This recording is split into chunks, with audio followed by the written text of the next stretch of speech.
Okay, so this is where we begin. I'm so happy to welcome all of you to this final conference of Speed Up, supporting practices for entrepreneurship ecosystems in the development of urban policies. This is a story of cooperation, and this is also what it looks like looking at all those names here in this Zoom conference today. My name is Anna Schnecker, and I will guide you through this event today. Maybe you've already realized this event will be recorded. It has been an interesting and insightful journey that 9 regions from all over Europe made since the project Speed Up first started in 2016. Other than in typical incubators, the main focus within Speed Up was to exchange experiences and to cooperate. Both activities have made it possible to learn from each other and transfer the good practices to other regions. During phase 1, the participating regions exchanged their experience and inspired each other by sharing best practices. In phase 2, new projects emerged and regional action plans have been installed that led to more promising supporting practices for entrepreneurship ecosystems. Today, we're going to look back and learn more about this particular story of cooperation, the activities and the projects that have emerged within this framework. Therefore, please welcome the Director of Economic Development and Tourism Department from the Municipality of Florence and the Coordinator of Speed Up, Lucia De Siervo.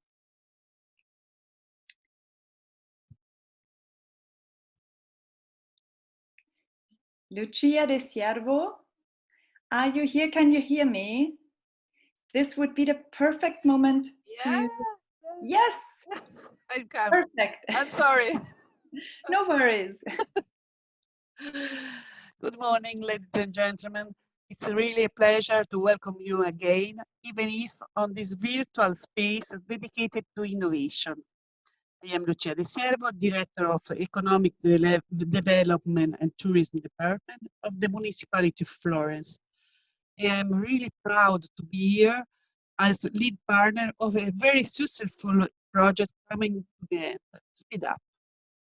Speed Up is a story of cooperation.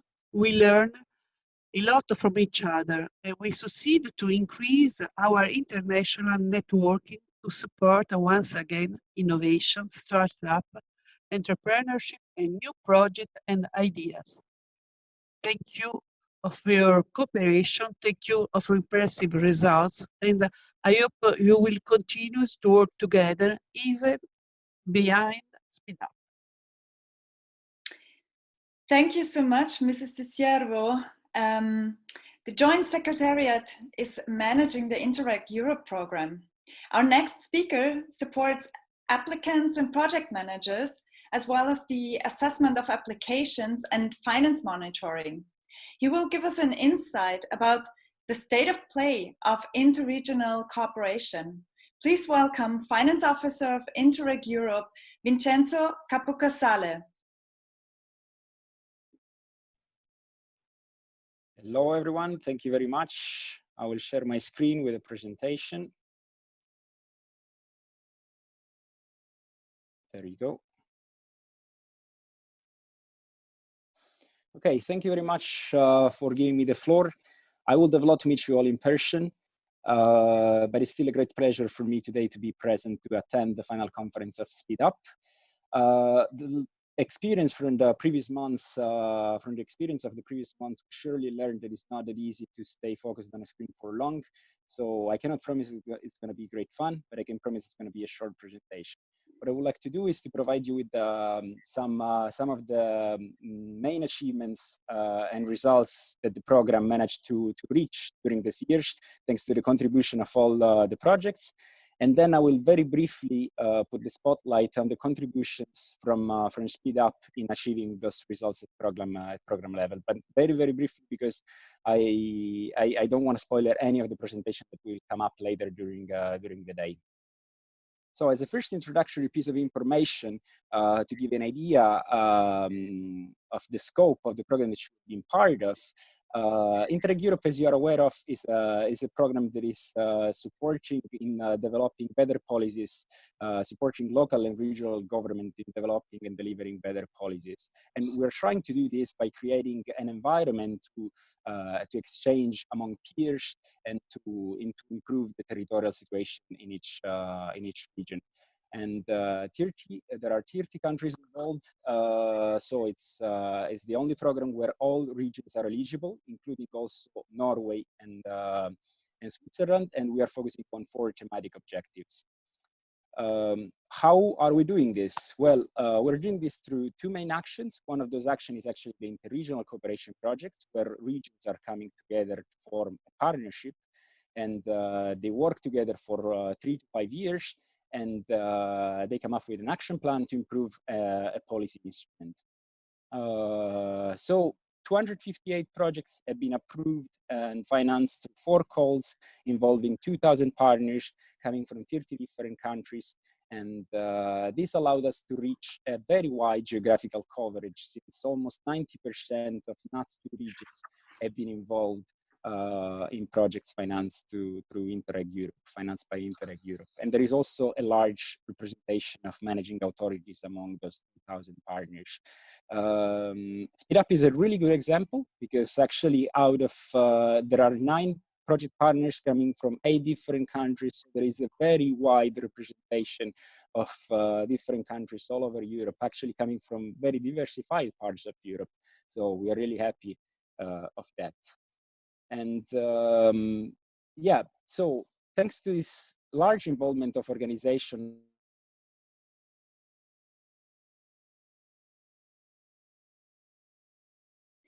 Okay, Vincenzo Capocasale, if you can hear me, we cannot hear you anymore. Okay, this seems to be a technical issue. We hope that Mr. Capocasale can solve it in some few minutes. Then we will get back to Anna. I'm sorry. Here's Judith. Vincenzo's back. I can see him on the screen. Great. Can you see me? And can you hear me? Yes, you're back. You're back. Great, thanks. Okay, great. I will try to get back to the presentation. I don't know if you can still see my screen. Probably not. No. Okay. I think now it should be now. back. Mm-hmm. Okay. Okay. Is all fine now? Perfect. Great. Thanks a lot.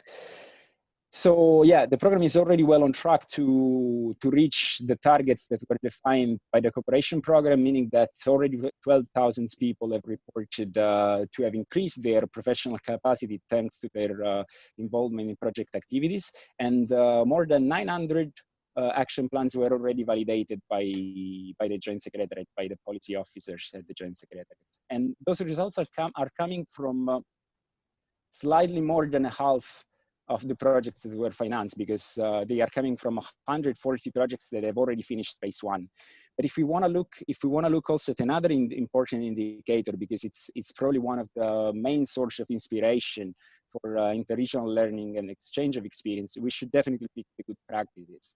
And on that point, more than 3,000 good practices were already identified by our projects, were validated by the policy officers, and among those 3,000 good practices, more than 1,900 were validated also by the policy learning platform experts, because as you know, actually there is this 2-level validation process in order for the good practices to go to feed the good practices database. So thanks to the contribution from all the projects, including Speed Up, actually we have managed to build a very large database of good practices where all policymakers can draw solutions to address like the challenges that they have to deal with on their territorial level. And you may be wondering, why are we doing this? What are the results of the cooperation that we are bringing, that we are carrying out with our projects?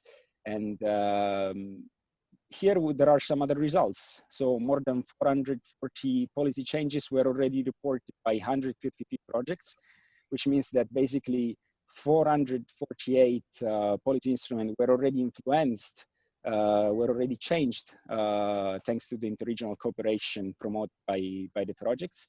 And to give you a more tangible measure of what this means, basically for every euro that was invested in a project, more than four times that amount was eventually mobilized and influenced in terms of funds, meaning that for 170 million euros invested in 153 projects, more than 700 million euros were mobilized in order to implement the lessons learned from the interregional cooperation carried out by the projects.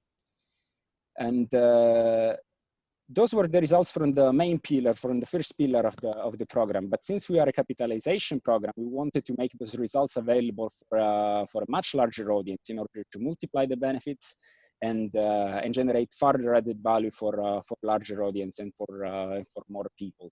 And this is, I would say, the main rationale behind the policy learning platform. It is basically a platform of policymakers, regional and local authorities, and other experts focusing on improving policies and trying to address the solutions through better policies in their territorial context. And if I have to pick some of the main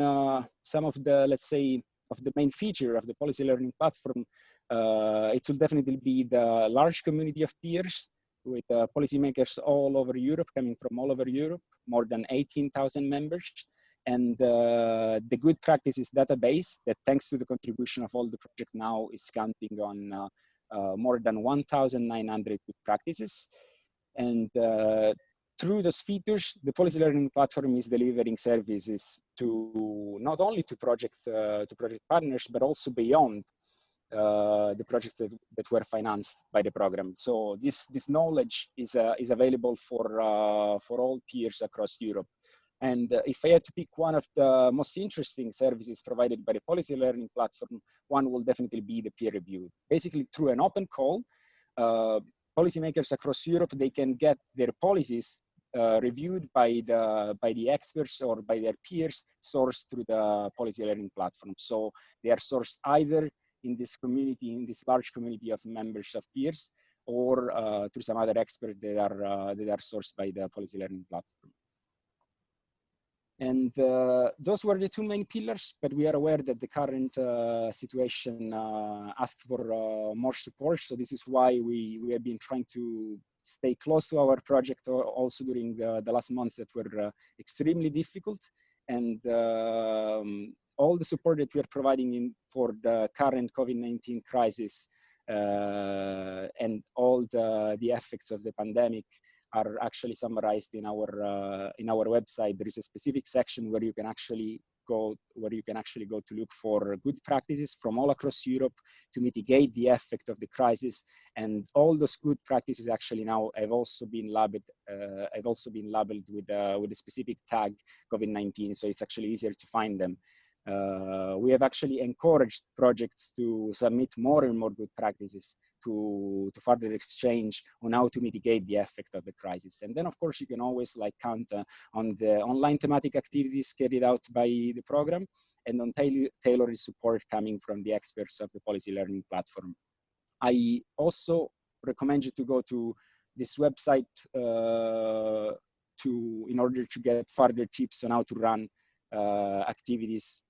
project activities in this difficult period. And I think this is also a good opportunity, this slide, to congratulate with you for organizing such a wonderful event in such difficult times. We know how challenging is this, and I think this is a good opportunity to thank you and congratulate you for this wonderful event. So those were the results and the achievements of the program. So what was the role of, what was the contribution of Speed Up within this context? Well, first of all, Speed Up belongs to a family of projects addressing entrepreneurship, actually improving SMEs competitiveness. And 66 projects were actually financed under this priority, under this thematic objective of the program. And there are actually many other partners all over Europe, and you can actually see them on this map to better understand where your peers are located.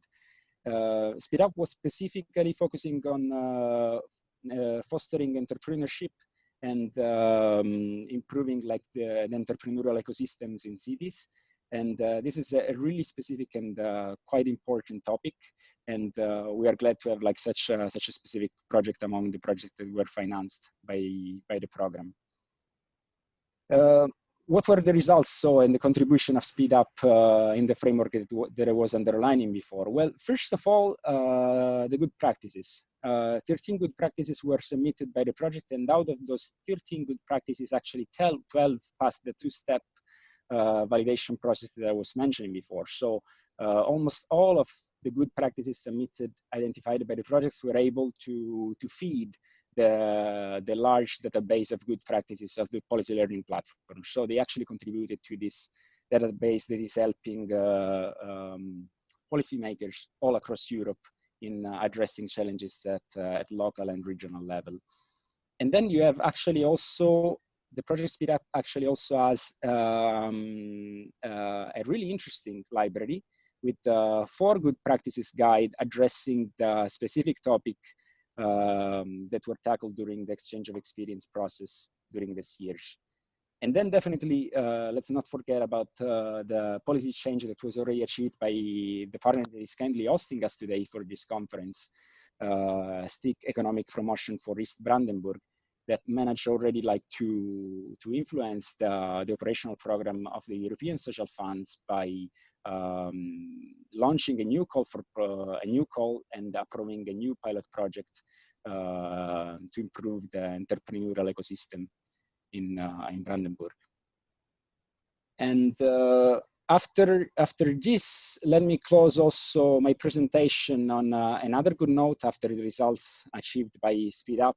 I'm not going to say anything more because I am pretty sure that this is going to be discussed further in detail, presented further in details with the next presentation. So let me close on another good note that is related to the future program, looking at the future. So first of all, we are always like glad to underline that there is actually going to be a future program, because back in May 2018, actually Interreg Europe was not present in the draft regulation of the European territorial cooperation. And after 1 year, in May 2019, thanks to the mobilization of the European Parliament and member states and the Council of the European Union, Interreg Europe was back in the regulations. And thanks to this, actually, then the programming process, the programming exercise started in December 2019 with the first meeting in Helsinki, and this is still ongoing. So we're still working on defining the future program. Most of the features are still to be defined, but in order for you not to be scared about like what this programming exercise will mean, I would like to underline that we are trying to bring evolution, but not revolution, meaning that the key features that were really appreciated by the project partners and that were considered to be crucial will actually be maintained. So it is going to be a pan-European program. There is going to be a similar projective, meaning improving regional development policies and having regional stakeholders and regional policymakers as the core target groups. And there is going to be a similar mean to achieve such an objective, meaning that it's going to be focused again on capacity building and exchange of experience. What we are proposing to change, and so the evolution of the future program could be the focus on structural funds that will be lightened. As you know now, this is a bit constraining because like 50% of the policy instrument addressed are supposed to address the structural funds, and this might change in the future. So it could be also other policy instrument. And then there is going to be more learning by doing, more practical, let's say, approach with probably more pilot actions that can be submitted also in early stage of the project if this is appropriate and relevant. And then there is going to be one single priority in the program. But do not get scared, because actually this means that technically the program will be able to cover many priorities, because the single priority of the program will be capacity building. And this will allow us also to reach all the thematic objectives that were not, that were in a way neglected in the current program, because we had to focus necessarily on the 4 thematic objectives defined for the current program. So that was it on my side. Thank you very much for your attention, and sorry for the technical problem at the beginning of the presentation. No worries. Thank you so much, Vincenzo, for this amazing presentation. If you feel like applauding right now because it was so interesting and insightful, please feel free to use the reaction button and show us some thumbs up or maybe some clapping hands, so that we know that you also enjoyed it. And if you feel there are the reactions, as I was thinking, and if you feel like you have another 2 or 3 questions or more, then please feel free to put them in the chat. So you can do this during presentations, but also afterwards. We will probably not be able to discuss all of the questions that will come up in today's event, but here is also the kindly invitation to really, like you did before, connect to each other also after this event, and discuss the topics that were discussed today even further. So if there are any questions for now, then let me know in the chat. If not, then we will move on to our next step. So, and therefore, before we will hear the region's presentations of the projects within SpeedUp, let's have a closer look at the framework and the details of the SpeedUp project in the following clip.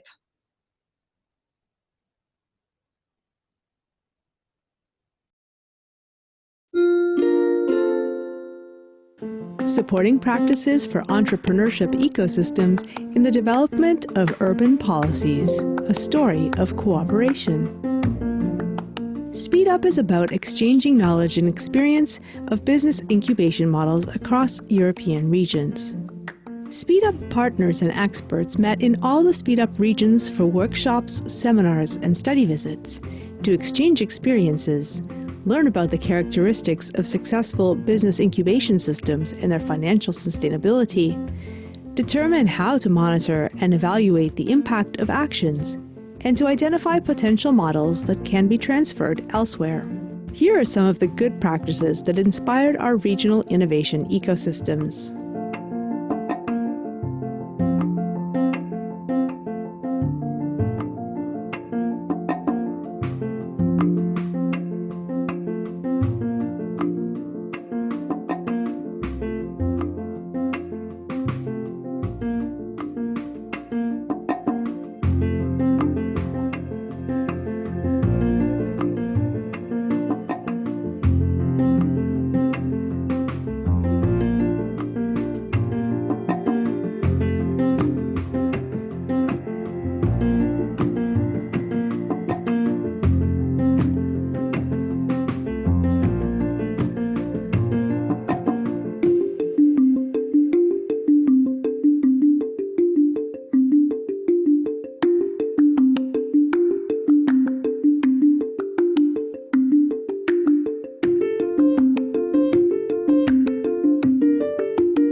Each partner drafted an action plan that defined clear actions to enhance capacities for business creation and growth in their SpeedUp regions. The action plans build on experiences and solutions shared between project partners and aims to improve the policies of regional operation programs dedicated to entrepreneurship.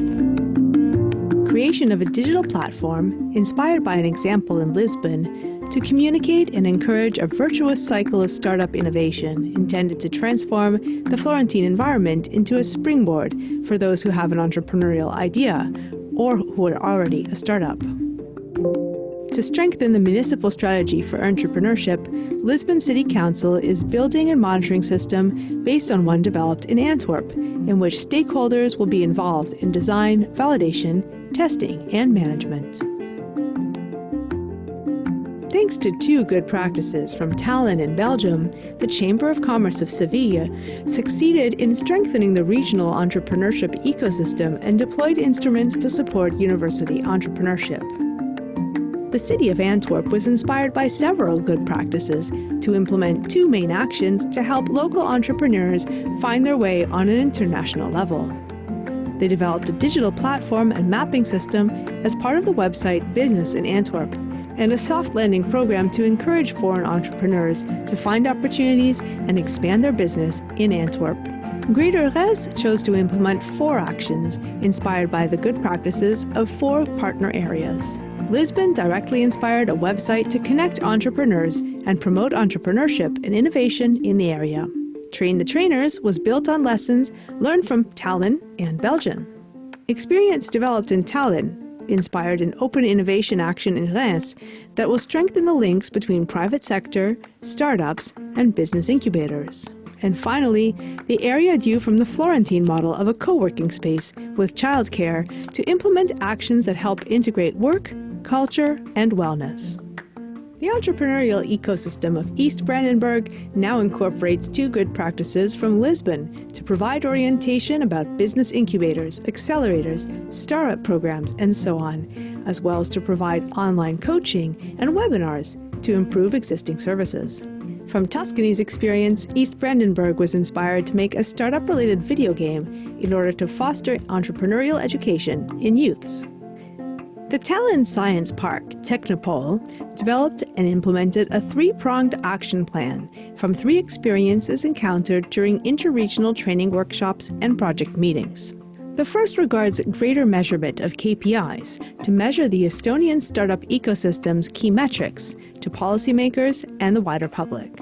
The second, inspired by a Florentine example, is to launch a startup investment fund to strengthen the financial sustainability of the Technopole Startup Incubator. And the third is to create a soft landing program for migrant founders to improve their startup visa program and assure that actual companies will be created and remain in Estonia. The city of Warsaw also drew inspiration from Lisbon to create a modeling system that will provide higher quality, tailored services for entrepreneurship with a map, search engine, and numerous fields to include targeted information.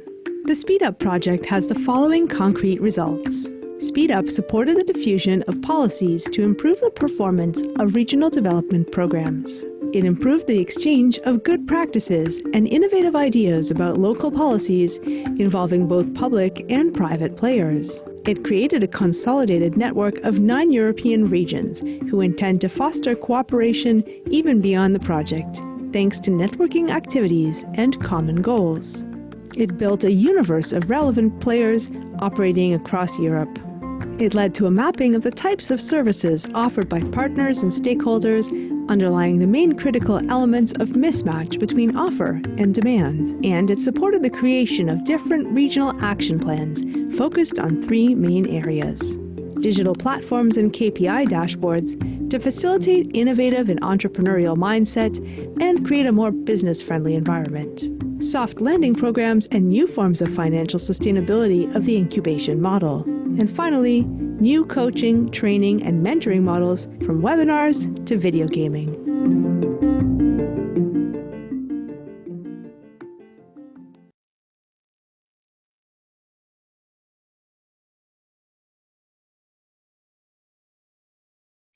Okay, wonderful. So after this deeper glimpse of the underlying goals, facts, and figures of the SpeedUp project, of course, we want to dive into deeper in the region's presentation of their efforts, starting with an interview with Deputy Mayor of the Municipality of Florence, Cecilia Del Re.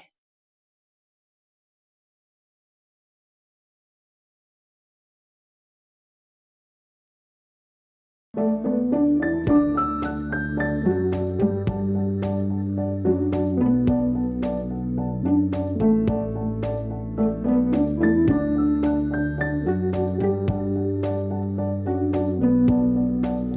Del Re is a lawyer of the Court of Florence specialized in labor law. Born in Florence in 1982, she has a PhD in comparative law. Del Re has been a member of the City Council of Florence, Italy since 2014, where, since 2019, she's been in charge of urban planning, environment, urban agriculture, tourism, trade fairs and congresses, technological innovation, and information systems. These topics are particularly essential to the development of the city in the next 5 years. Their common denominator, sustainability, all in line with the objectives of the 2030 Agenda. What is the significance of entrepreneurship and business incubation in your area? The geographical distribution of the innovative startups in Tuscany definitely shows their concentration in the metropolitan city of Florence. Almost the half of the total is localized in this territory, with the 32% concentrated just in Florence municipality. Each territory wants to improve its socioeconomic wealth, and what better way to do that than through entrepreneurship, which is also a catalyst of positive change, innovation, and improvement. Entrepreneur is someone who perceives an opportunity and creates an organization to pursue it. Since entrepreneurs in developing countries do not have enough resource and knowledge to overcome the challenges they face, they will need incubators, accelerators, and new spaces and ideas to provide for them an enabling environment where they can develop their ideas and projects. Business incubators are among an assortment of initiatives to stimulate and support economic growth by promoting the creation of innovative companies. What are the deficits and challenges? Innovation is crucial for long-term economic development. Business incubators create value by combining the entrepreneurial spirit of startups with the resources that are typically available to new business.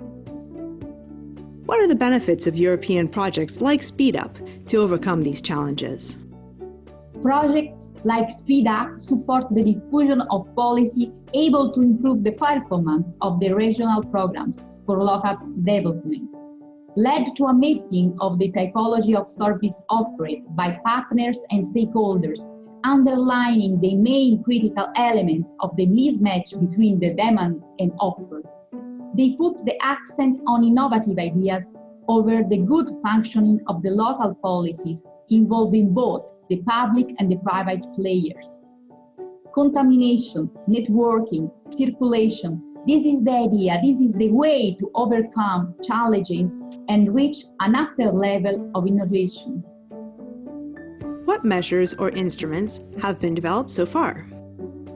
Thanks to Speed Up Project, Florence succeed to reinforce the local innovation environment, putting together public and private source, funds, ideas, and stakeholders, converging on real needs coming from the social and economic background. We created a consolidated network of 9 European regions, aiming to foster the cooperation even beyond the project thanks to the networking activities and common goals. We built a universe of relevant players operating all over Europe, improving their relational system. Where do you see your area in 5 years? Florence is internationally ranked as a smart city, and the attention to innovation and sustainability is growing up day by day. Thanks to the rich history and starting from a traditional approach, the focus now is on sustainable entrepreneurship, bringing necessary transformations to the way the business are operating today, including change to products, process of firms, both of which are currently unsustainable. Encouraging entrepreneurs, even the most traditional ones, to look for innovation and sustainability could help not only them and other firms in their region, but can lead to a virtuous environment, a new approach that can be replicated and transferred to other sectors and territories. The entire world is changing. Cities, jobs, travel, schools, even nature. We belong to this change, we move with it and learn day by day, but we need to speed up.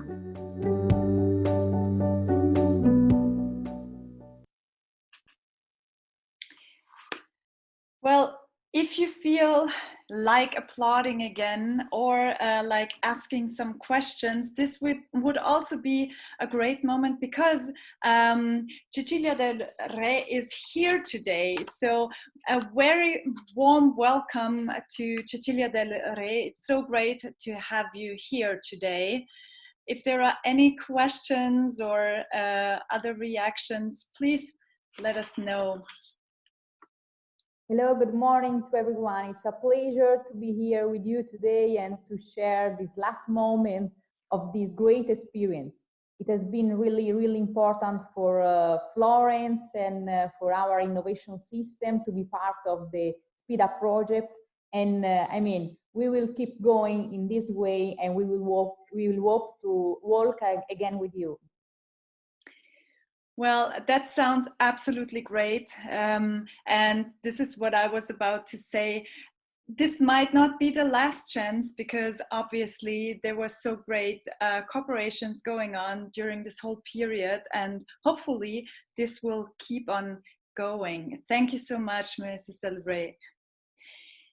Okay, with that overview and that insight in the region of Tuscany, of course, we want to get a closer look, and we will welcome back the Director of Economic Development and Tourism Department from the Municipality of Florence, Lucia De Siervo, with her presentation. And this is another request to the audience. If you have any questions to the presentation, please put them in a chat and we will try to answer them after the presentation. Lucia De Siervo? Yeah. Yes, we can Yes. hear you. You're back. I am back. The municipality of Florence closely worked together with ANCI Tuscany in order to realize an effective impact of the regional territory. The action plan endorsed by the Tuscany region develops the strategies of creating innovative ecosystem, activated and supported through platform conceived as spaces to generate interaction between different types of actor players that are committed to realize common project and strategic partnership involving both public and private players, trying in this way to reach long-term economic and environmental sustainability.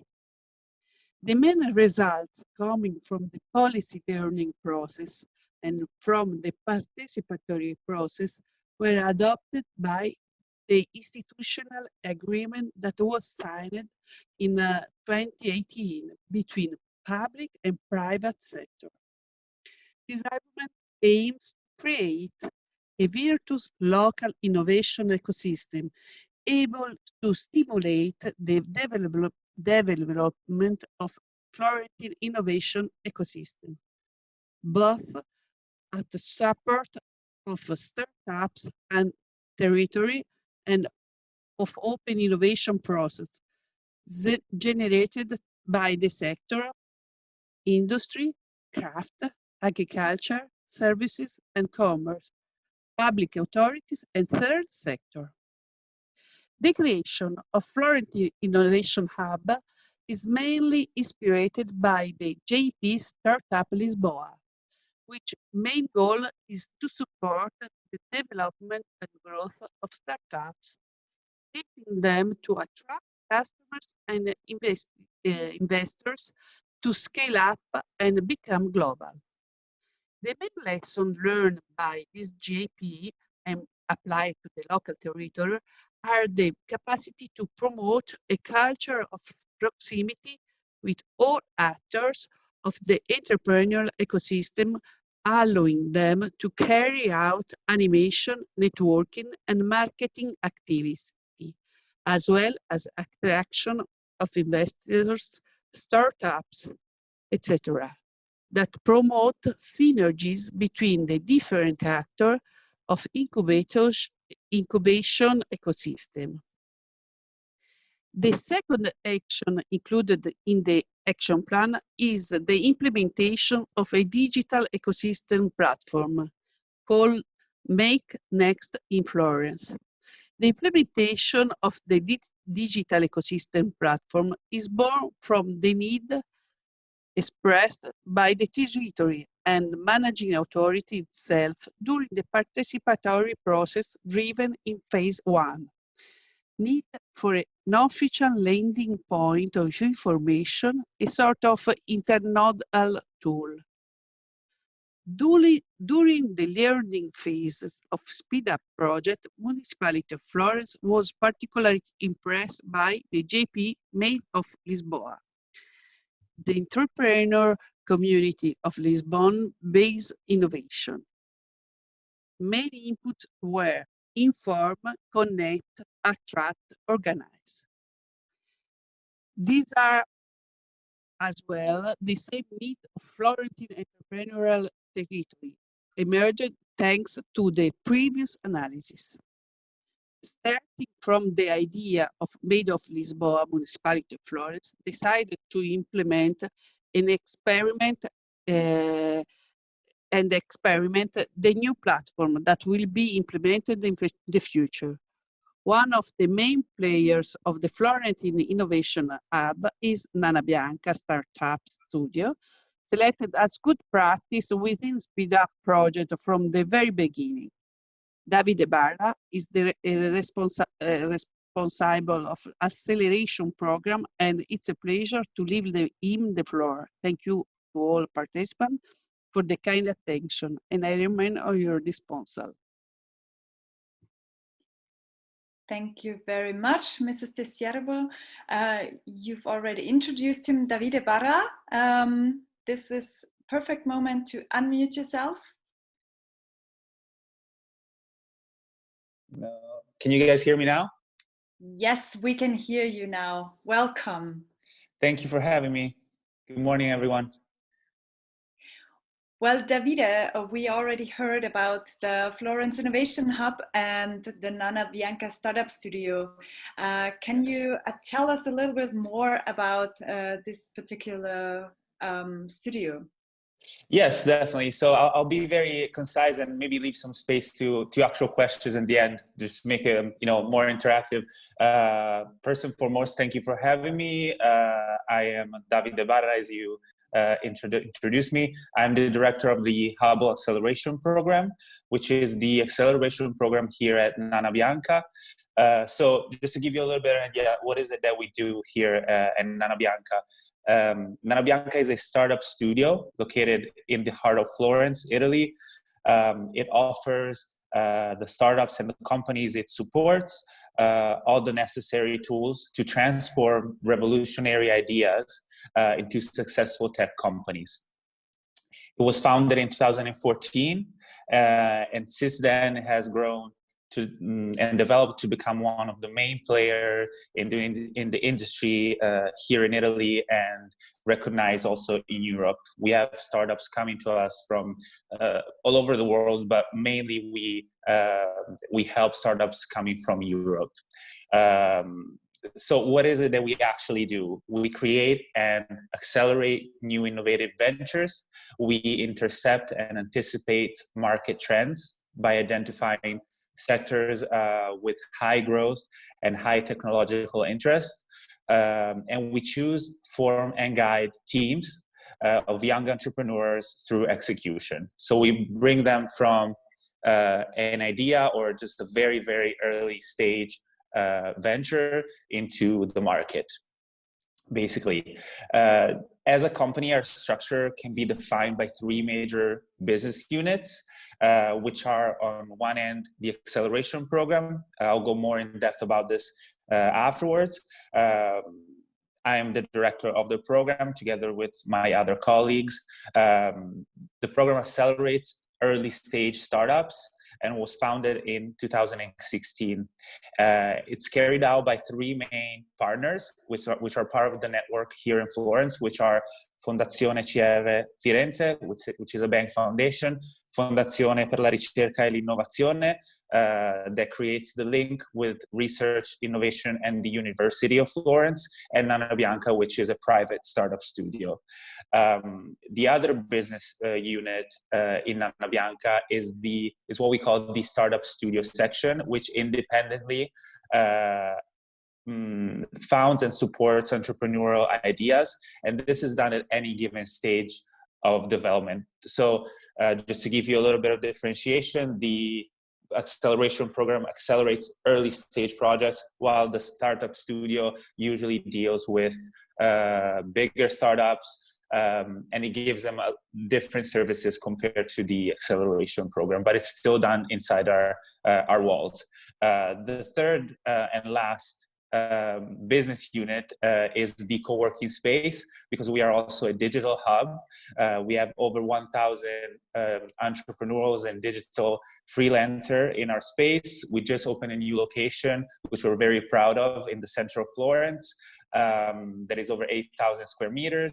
It's open to the city, and people can come in and out and be in contact with the main players of innovation in the city, which are young people that work in the digital world. So it was actually thought as a place that would connect young people, technology, and the city.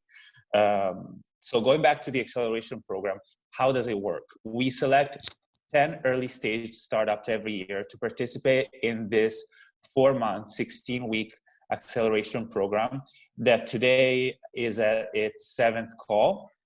So far, we have accelerated about 36 projects in 6 different batches. So what happens when they come to us? When startups are selected, we support them economically, because every startup receives $50,000, and this is offered by Fondazione CR Firenze, and they can use this money, which is actual money that goes into their bank account, to develop the business. So we don't really give them any limitation on where they spend it, as long as, of course, they spend it to grow their project. And on the other end, we also have a net of services that include a dedicated mentor. They're usually high-profile mentors, professionals, to guide them strategically during the 16 weeks. We give them desks at the hub, and Nana Bianca hub, the one I was just telling you about, for the whole team. We give them discounted services from our main digital partners and providers, which are, Google, Amazon, Stripe, Facebook. This is very appreciated because, of course, these, especially cloud services, are very expensive. And in the beginning, having a 1 year free is very, very useful for a company that is not making any revenues yet. We give them an educational program that has over 90 hours. And it's structured to give them all the necessary knowledge to operate in the market. So they actually go to class. The classes are usually lectured by a professional. So it doesn't have a very academic approach, but a more pragmatical, because it's supposed to give them actual knowledge of the market and how a company is managed. We do business reviews with them. We call them business reviews, which are meeting with the founders of Nana Bianca and with the acceleration team.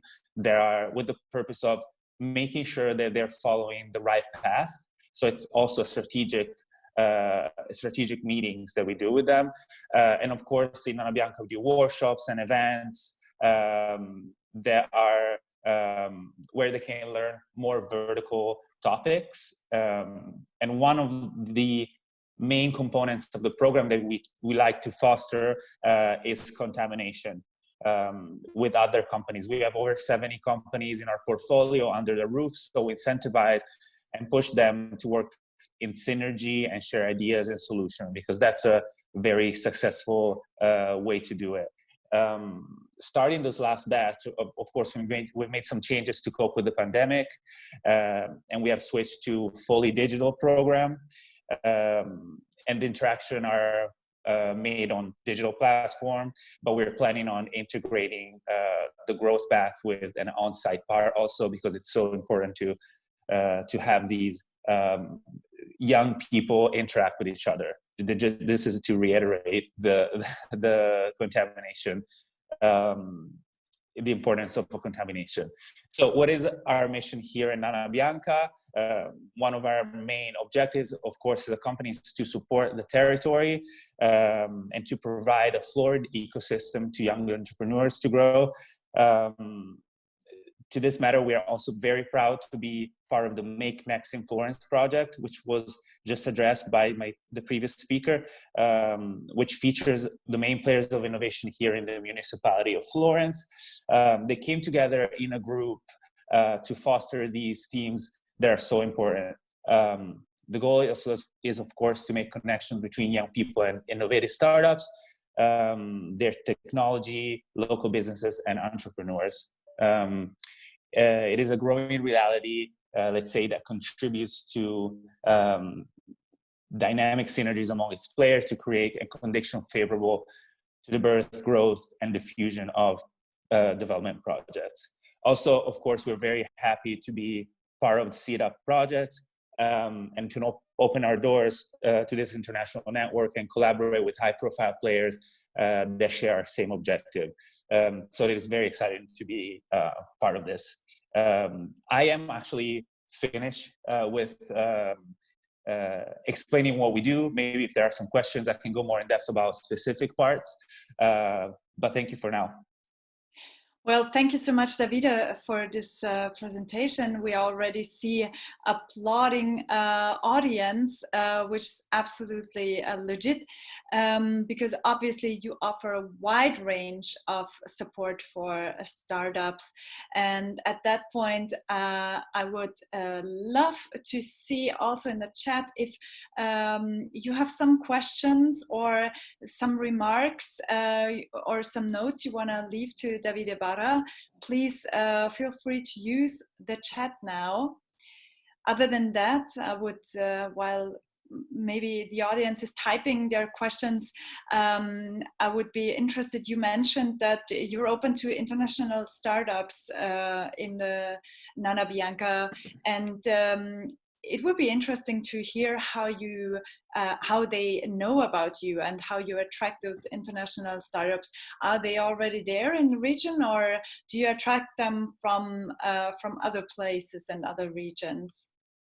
Yeah, just to give you an idea, we receive applications from all over the world. We use international websites and softwares to actually receive these applications, and these softwares and have like an international reach, so they're visible for startups all over the world.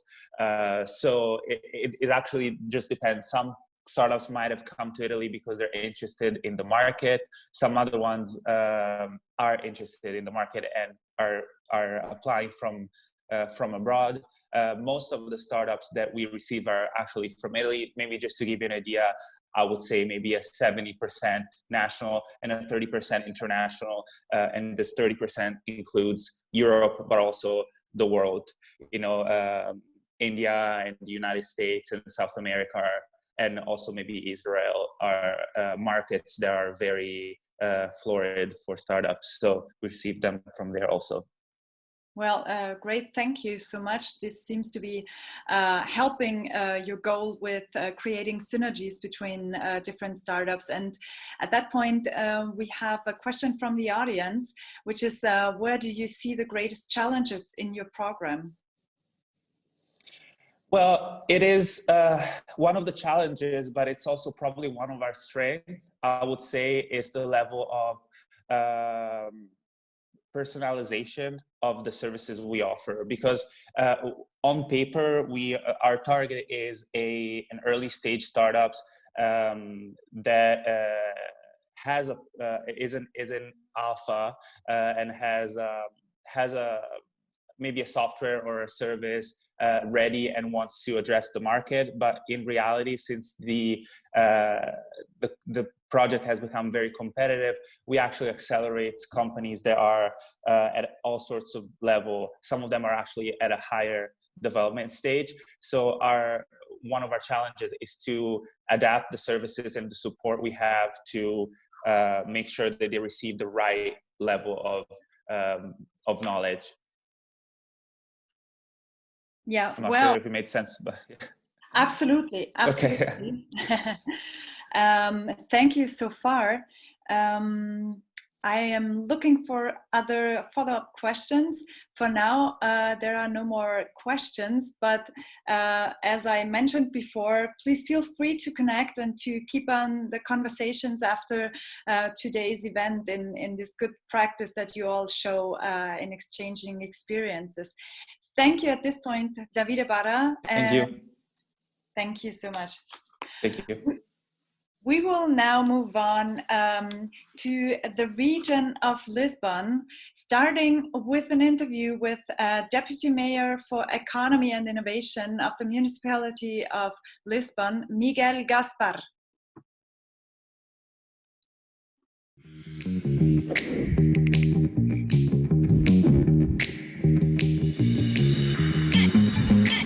In Lisbon, we are innovating for 2,000 years.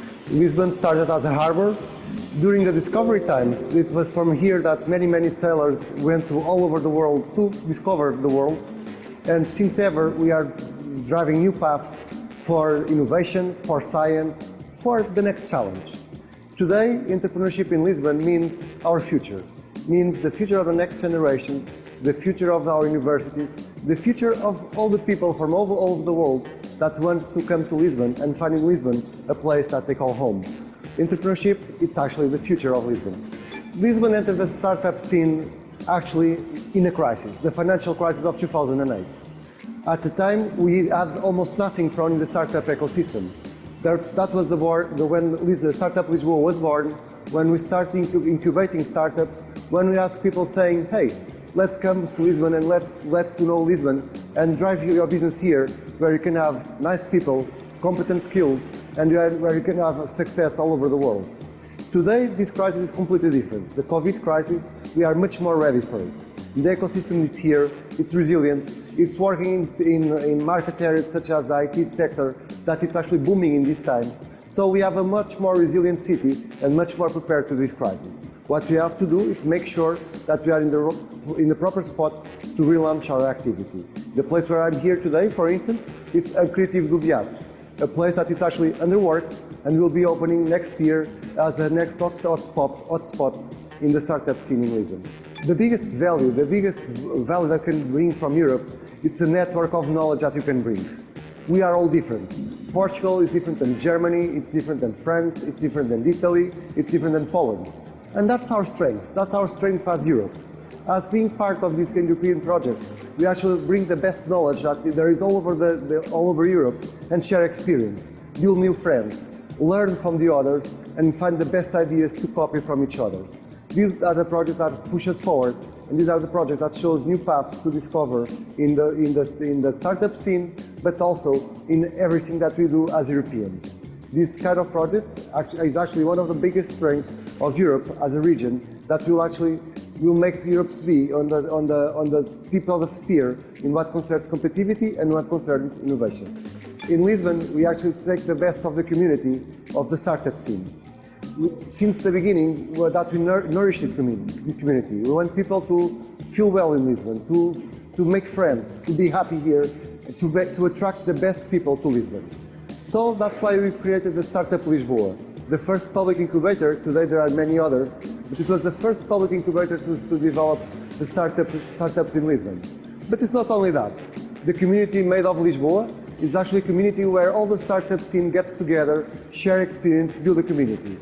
The week of entrepreneurship that we have in Lisbon, that we have just occurred 2 weeks ago, joins more than 120 events in only a single week, and where the startup scene come together and share the best knowledge that we have here in the city. It's all about bringing the confidence, bring the community, and bring the quality of life by transforming the city of Lisbon. The city of Lisbon, it's the right place to be if you want to be an innovator. We will keep pushing Lisbon as a lighthouse for the startup scene in Europe. We know our size, we know that we are growing, but more important than ever, we know our people. We have the best in Lisbon. Portuguese and people from all over the world that choose Lisbon to be, to live, to develop their business. We want to keep this path, keep attracting the best, keep attracting the best talent, and make sure that we are joining the science, IT, but also arts, our tradition, and now everything that we have, it's actually more than 2,000 years old. We are a very unique city, and you are more than welcome to come to Lisbon.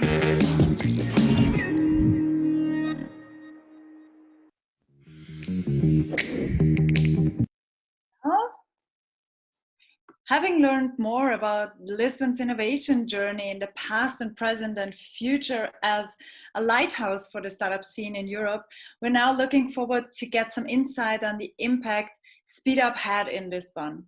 We see many thumbs up and applauding hands, so that already mirrors the efforts that Lisbon has made. As a main stakeholder of Lisbon's entrepreneurial ecosystem, BGI, Building Global Innovators, is also a coordinator of LIM, the main action of Lisbon's SpeedUp Regional Action Plan. It is a pilot monitoring system that works as a framework that the municipality of Lisbon aims to put in place in order to evaluate the entrepreneurial ecosystem, providing key insights for decision makers, namely including social, economic, and political dimensions. Please welcome the Head of Business Development at BGI, Sofia Fernandez. Hi, good morning, everyone. Can you hear me? Yes, we can hear you clearly. So great to have you. Thank you. And as always, please feel free to put your questions during the presentation already in the chat, and we will try to tackle them after Mrs. Fernandez's presentation. Let me just know if you can see my screen. It is loading. Yeah. All right. You can now see the screen. Perfect. Perfect. All right. Then exactly what was just mentioned, I'm here to present what Made of Lisboa, so the municipality of Lisbon, was doing in terms of this monitoring system. So the main goal in this case was actually to create a pilot for what can be in the future a system that can be implemented to actually understand and monitor the growth of the Lisbon ecosystem. This is especially important because then you can check from a policy that was made, what is the result of it? And also, we had several, let's say, initiatives. One of them, for instance, is that Lisbon municipality is hosting the biggest tech event in the world, the Web Summit. And so many more of these projects and initiatives will have spillover effects and impact on the ecosystem. So the goal is that we have here a potential system to measure that. And of course, this can give relevant data for conclusions in terms of social points, political, and also economical. And so this is the main focus, the reason why we did this. But of course, the Lisbon ecosystem is really big. So within this Interreg SpeedUp project, the goal was for us to look into a pilot where we would have at least 30 respondents, and that would be our goal. Of course, by doing this, we would have two main outcomes. One of them is actually, even if it's a pilot and counting with around 30 respondents, we would have a snapshot of, at this moment, the Lisbon entrepreneurial ecosystem. And I must add that this is a very odd year due to the current pandemic. And as well, it's a framework that we can understand the progress of the entrepreneurial ecosystem, but take really good conclusions on how to go from a pilot to actually implement the framework to build. So the project actually started in this year, and we start everything in June when we understood what was the key data, what we want to analyze. And so that was the main goal. At the beginning, work very closely with the municipality of Lisbon to understand what were the key aspects they considered important. Based on that, we start understanding the data that we needed to collect, and we went for the July basically methodology, which was looking into this data and transforming it into a questionnaire. This questionnaire will be then fulfilled by startups. And so after preparing this questionnaire and understand how we could implement it, and we implemented in a pilot in a very easy way, so everyone could fulfill it on an Excel data sheet on Google.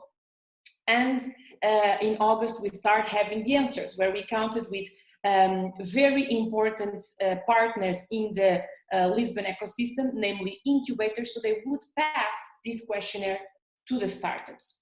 And so we started with this part. In September, we start analyzing the data of the answers of the startups. And in October, actually, we were able to mature all of this data together with the municipality of Lisbon and understand the most important conclusions to take out of this snapshot.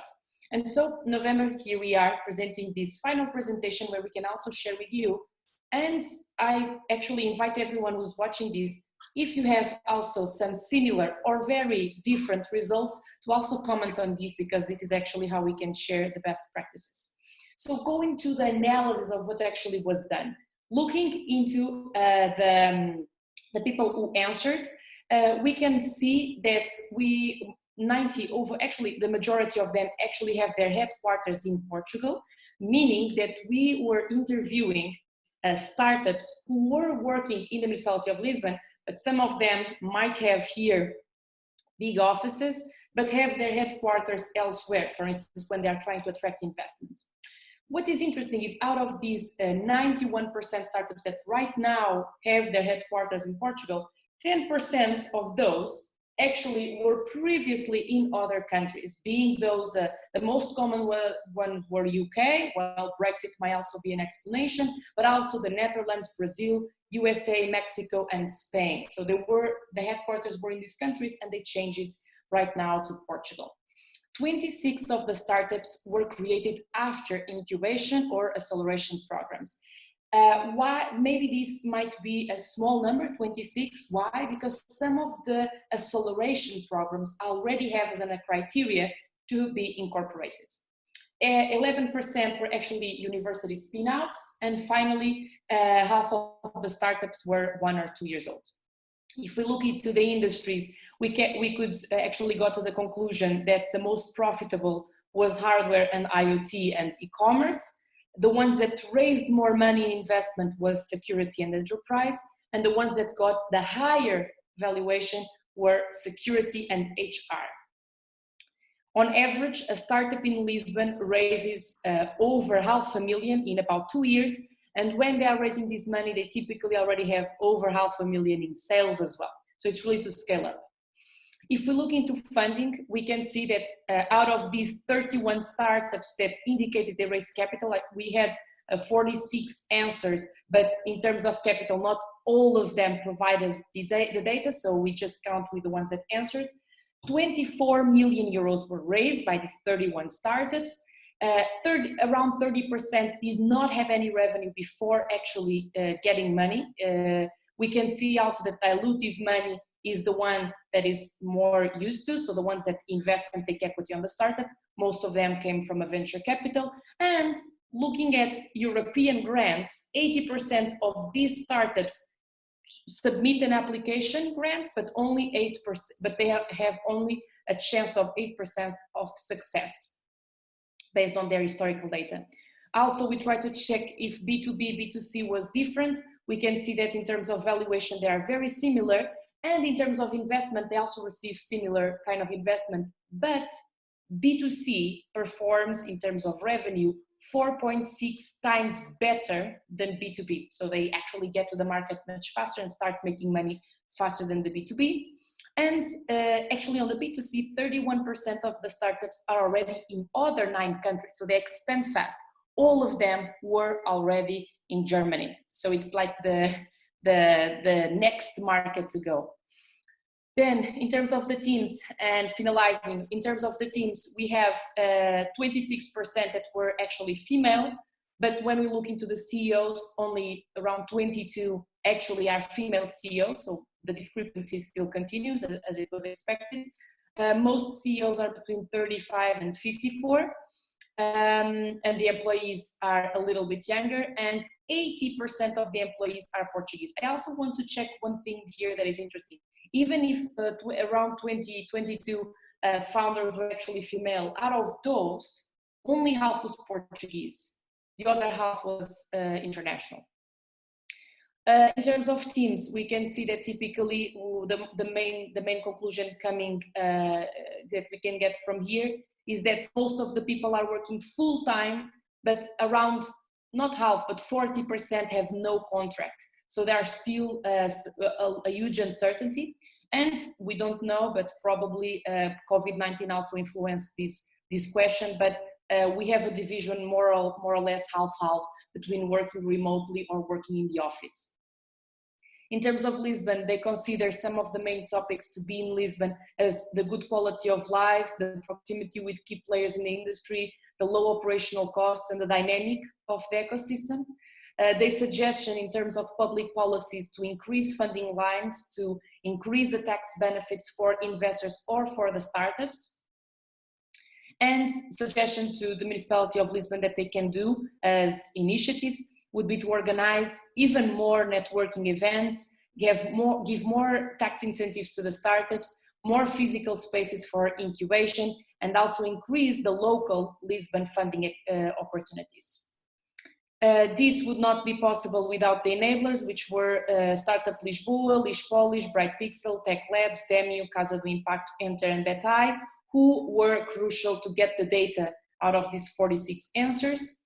And yes, this was the presentation. I believe I exceeded a little bit the time. Sorry for that. If you would have any questions. Well, first of all, thank you so much, Mrs. Fernandez, for this presentation. I mean, this was such a dense presentation of trends and of results within the startup scene. And there are the thumbs up and the applauding, clapping hands, absolutely legit. I would think that probably with all that you presented right now, there are so many new doors that open to dig into the startup scene and to really look deeper into the results while we're waiting on questions from the audience. This would be absolutely interesting to me. You mentioned the spillover effect, and this would be my question. How do you see it possible to implement this pilot to the entire ecosystem, but also how can this be replicated maybe in other cities or regions? Yes, so I think on the first topic, the way that this has to be implemented, it has to be a win-win situation. So the startup will only give you information if you give something back. So one of this is still a brainstorm, and I know that the municipality of Lisbon is actually organizing a brainstorm with all the key stakeholders of the ecosystem to brainstorm on this. One of the ideas that were discussed so far was actually potentially building a platform that can connect, and because also they asked for more networking platforms that could connect the startups with potential investors, but for that they need to provide all the information. Information will not be made public. For instance, revenue and capital raised, but once the investor selects, let's say, I just want to invest in ICT and startups who raised over 1 million, then when the platform has that information and through algorithms, it can provide the list. So that's one of the possibilities to extend this to the entire ecosystem. Of course, we will always need all the incubators and key players to disseminate it, so the people would use it. And as the next question, it was about, sorry? How this can be transferred to other cities.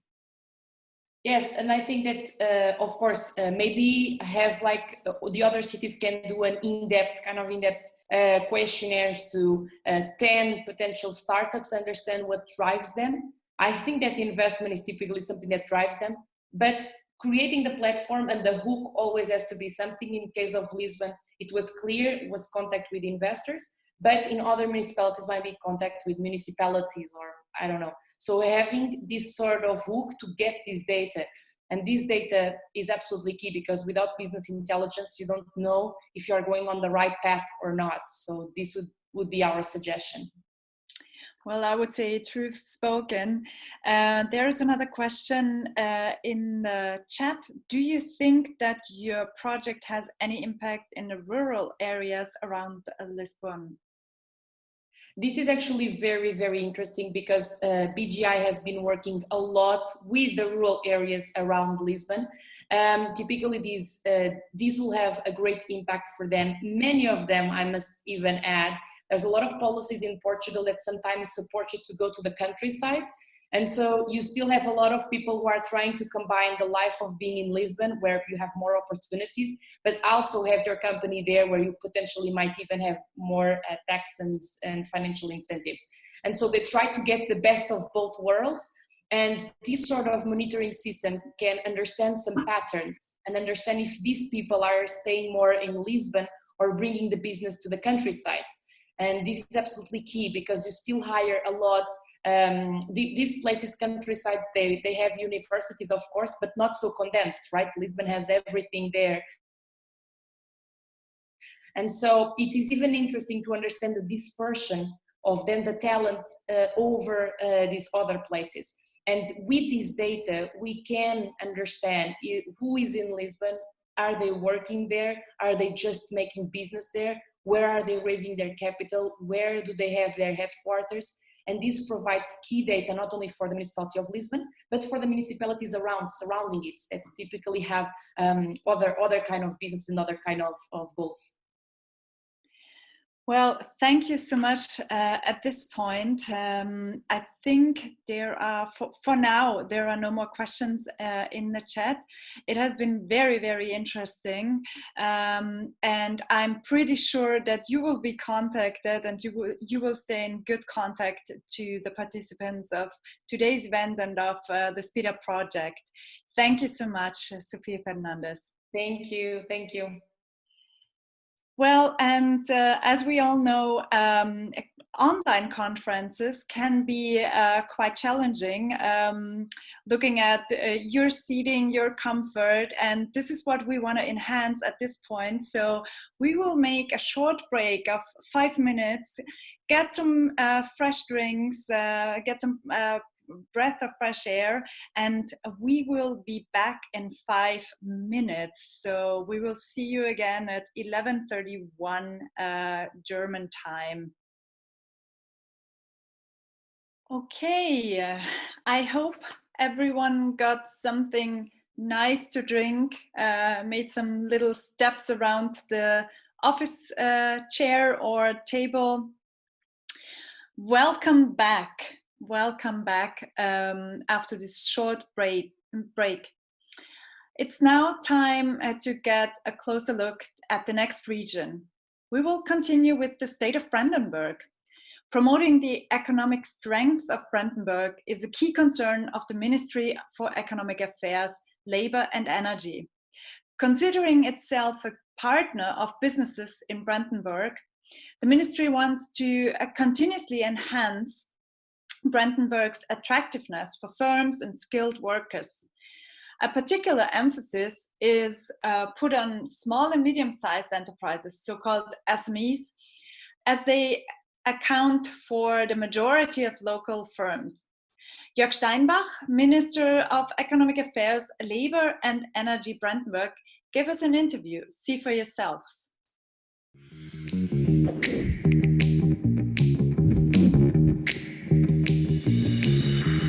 Well, Brandenburg is currently facing a transition process for the whole industry. Look at the mobility sector, where we are changing from the old engine technology to electromobility. which means that there is a lot of transition for the individual companies. Certain companies will actually vanish from the market, others will come up. And in that sense, companies which are newly established in a country are kind of a fresh blood doping, so to say. And so we definitely depend that we have these startups because they are the representatives for the innovation process in Brandenburg. I think we have two different layers of problems there with respect to entrepreneurship. One is mentality, one is venture capital. Mentality insofar as the American way of life, if you fail with an enterprise, to say, so what? And it is actually regarded as a positive thing in your CV. That is a mentality which is not existing here in Europe. There, a failure is a failure and is regarded as something negative. And what we have to enhance is the change of mentality in that respect. And that means also psychologically to back them up, really to take that risk, to go for their own enterprise, and that from the very beginning, even from education already onwards to the final step of really joining the market. The second thing is the accessibility of venture capital. We have countries where venture capital is much easier accessible than here. Take, for instance, Israel, or take Scandinavia. There the mentality is already different, and that's one of the tasks where the state has to step in, at least for the time being, to provide the necessary financial support so that this is not the critical, not the pivotal problem of setting up your own enterprise. The biggest advantage of European projects is that it does represent problem solving like it is known from science already for a couple of years. We are facing problems which cannot be solved by one individual just on its own. The term interdisciplinarity is something which is more known to the field of science than actually to the field of economics. Nonetheless, it has the same importance also in this economical field. And if we do bring people together who have in the same attitude in principle, on the other side, to make them exchange their personal experiences, that we don't have to repeat every failure for each individual again, but that every individual is allowed to make new mistakes, but can avoid those which have been made by others before. I think this kind of cooperation is supported by these European projects, and that makes them important.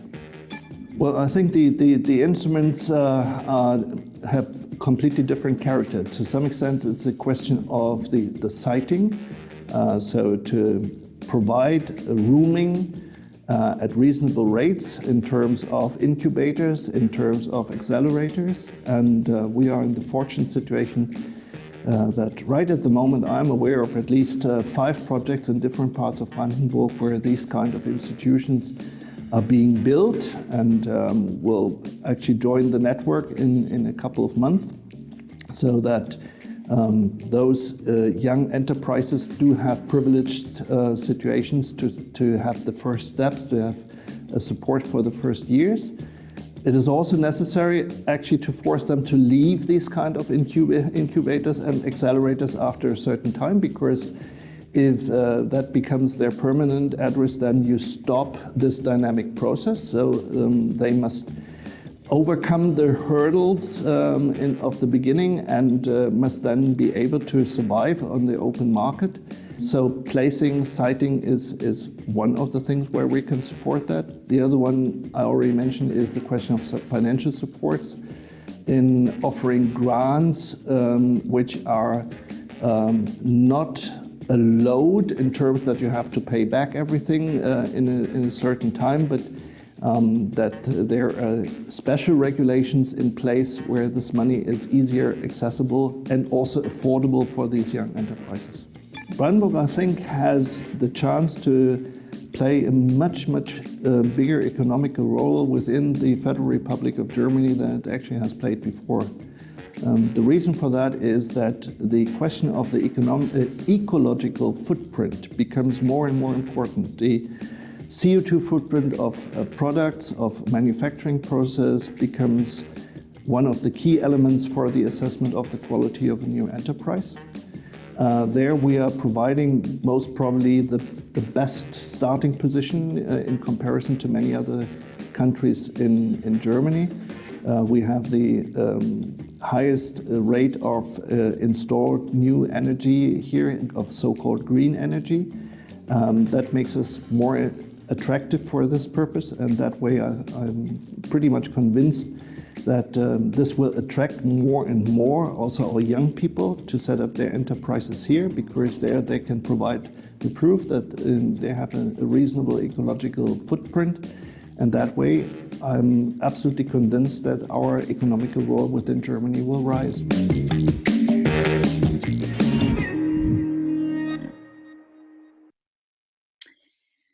Well, after getting a deeper understanding how mentality, venture capital, and the state of Brandenburg are intertwined, how the emerging power of interdisciplinarity for the European entrepreneurial ecosystem and the importance of sustainability for future entrepreneurial thinking, we will now learn more about the entrepreneurial ecosystem East Brandenburg. This pilot project within the Regional Action Plan Brandenburg is inspired by the good practices from Lisboa, Made of Lisboa, and Startup Lisboa. It is aiming on 3 pillars. First, the mapping of the entrepreneurial ecosystem in East Brandenburg. Second, the development and testing of digital tools in already existing startup programs. And third, the development of a platform covering all the startup services in the state of Brandenburg. Please welcome now Björn Baugatz. Yeah, hello. I hope you can hear me. Very good. Yes, we can hear you clearly. I will share my screen. Great.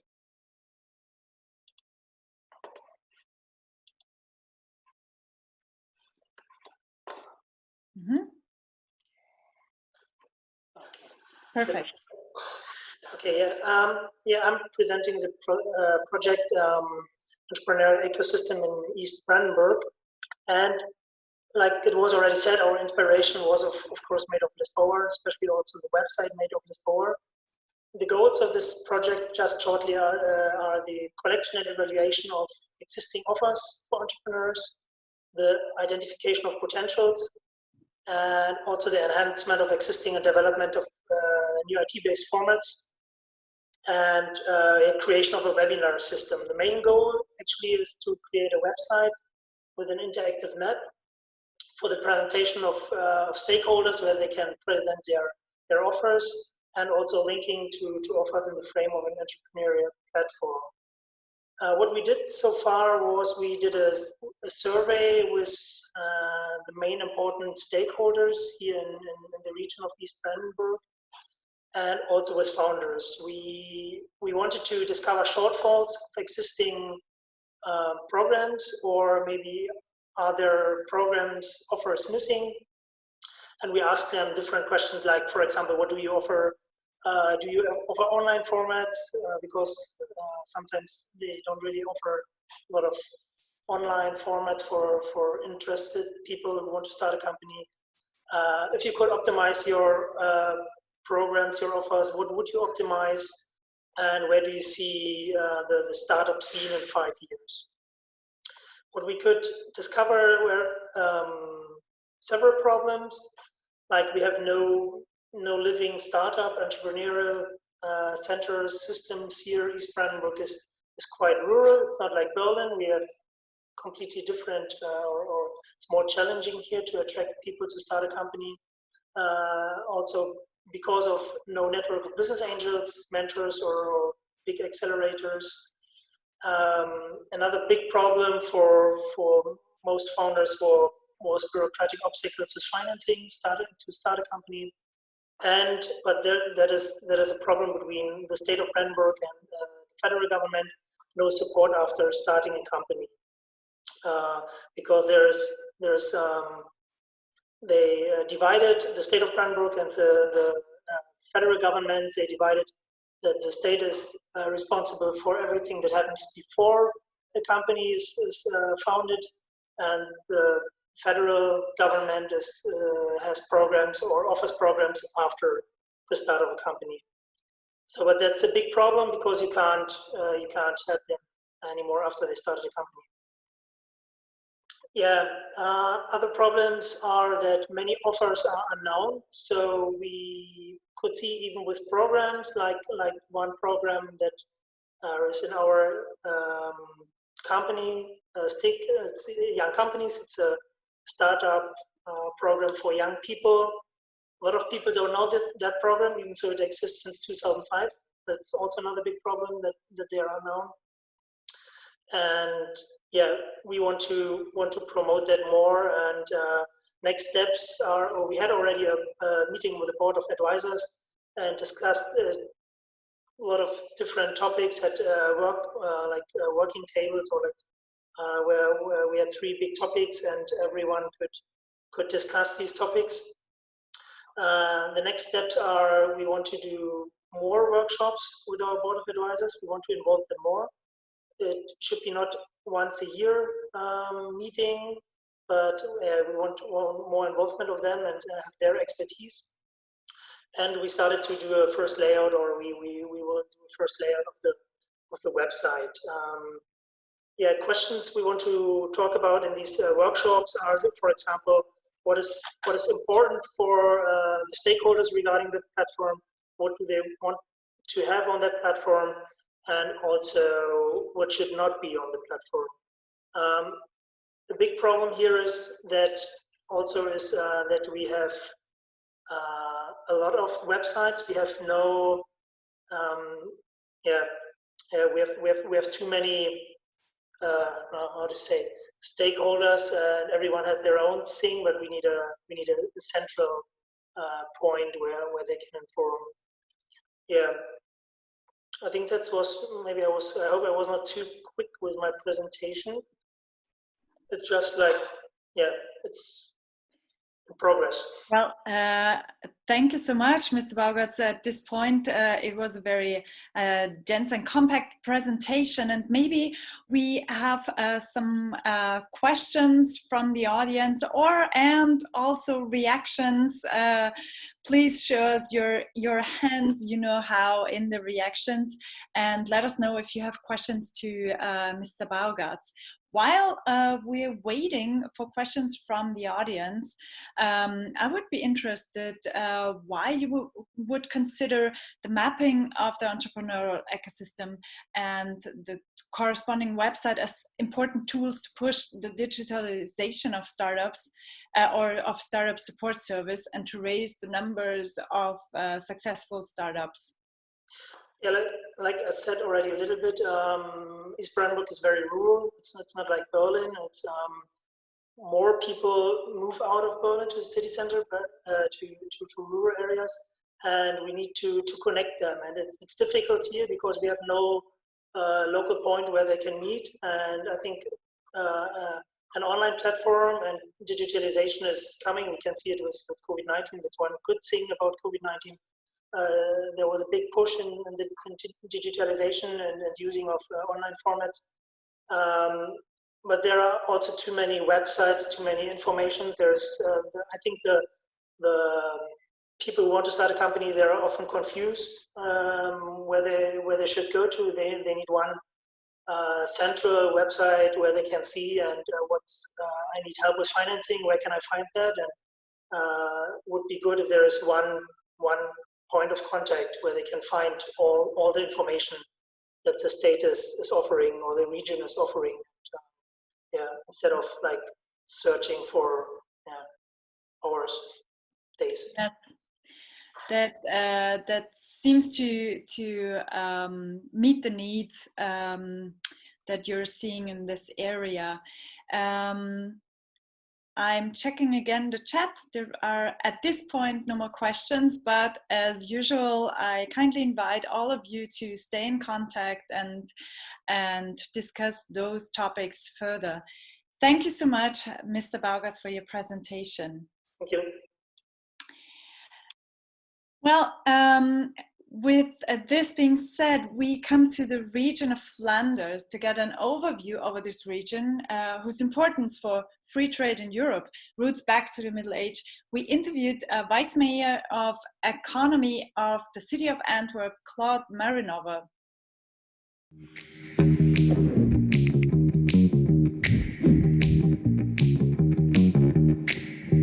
Since the Middle Ages, Antwerp is a city where free trade is the beating heart of society. Our strategic location, our port, our superb connectivity, we're just a few hours away from Paris, from Amsterdam or from Cologne, all of that makes Antwerp a major economic hub. We aim to take the lead in digital transformation, in circular economy and in creative industry. This ambition didn't appear suddenly. We are the second largest city in Belgium. We have a very diverse population. We have a unique concentration of ecosystems and a giant pool of talented young people. Entrepreneurship and business incubation fuel this healthy ambition. Thanks to prominent incubators and accelerators like IMEC, Blue Health, Start at KBC, the Birdhouse, Netwerk Ondernemen and Bluecam, these startups and these scale-ups receive coaching and support in their search for investments, internationalization, growth, housing problems, and so on. And we keep innovating like we have done before. Antwerp has the biggest chemical industry cluster in Europe and is on the verge of making a giant leap towards sustainability. But we tend our focus on digitization and technology as well. The Beacon, Startup Village, they house several promising start and scale-ups who will leave a mark on our city and the people who live here. And all this enforces our ecosystem and makes Antwerp to our startups hotspot. Unfortunately, starting entrepreneurs don't always find access to the right kind of support. It is a result of poor collaboration. That is why there is a need to keep a general overview and to connect everyone to each other. Initiatives like Speed Up are a great way to enhance collaboration, and this on a transnational level. Another deficit is a shortage of technical skilled people. That is what we call the access to talent. We have been focusing a lot on that issue and created projects like Next Skills Project to attract this profile of workers. In real estate, people say that what really matters is location, location, location. In business, it is access, access, access. So besides a network and skilled people, there's a need for funding, access to capital as well. The city of Antwerp acts as a matchmaker between startups, scale-ups, and investors, or we act as an investor ourselves. Buy from Startups is a public procuration program for digital startups only. Our world is increasingly connected. In 10 months, a virus from Wuhan has completely paralyzed life in Belgium and elsewhere. Since 1995, people have been able to travel in Europe without any limits, thanks to the Schengen acquis. All internal borders have been abolished. Cooperation between regions is therefore not only necessary, but also obvious. And trust me, we in Belgium know everything about that. Our political system is based on consensus and cooperation. Projects such as Speed Up put cooperation into action. And as a result, there's an exchange of good practices and experiences on the way the partners in the Speed Up project support their business incubators. We can benchmark our own experiences against those of peers and learn from them about what works and what doesn't in different contexts. But good practices isn't everything. I hope that in the future we can exchange talent, and the startup communities in our cities across Europe can grow to one big European community where unicorns originate. The city of Antwerp will help start and scale-ups in their process of internationalization, and we welcome start and scale-ups from other cities to open a branch in Antwerp. We will do this through soft landing packages. With these packages, growth companies are helped to expand their business to international markets, and international companies are offered a warm welcome in our city. We will invite our local startup community on international missions of the city and port of Antwerp. Moreover, the city of Antwerp sets up several international networks. For example, an exchange of startups with München Unternehmertum, as in the past we had a participation in BDNA Singapore. Antwerp is an attractive city with a number of events. And by organizing big events like Supernova and setting up international networks, we are attracting investors from across the globe, so the Antwerp startup community has easier access to the necessary funding for their expansion. As I said before, we have a Next Skills program. There's a war for digital talent in our city, but we are planning on opening a top-notch coding school in the coming years. We have to close the gap between education and the labor market, so we're also setting up an action plan focusing on talent for the future, namely new skills in tech and IT. The future will be digital, but also circular and eco-proof. So we are investing in the first water-related ecological business park in Belgium, Bluegate Antwerp, where we will welcome innovative companies, and on top of that, it will be completely CO2 neutral. In Flanders, we, the people of Antwerp, are known for having a lot of ambition. During the last legislature, we invested in developing an ecosystem for digital startups. And the efforts paid off, with an increase of 123%. Antwerp now counts more than 400 digital startups. We want to give our startups the ability to grow to scale-ups with our support, with our funding, our network, and especially thanks to the talent and drive of our entrepreneurs. I am confident that Antwerp will be a stable actor in Europe's top 10 of scale-up cities.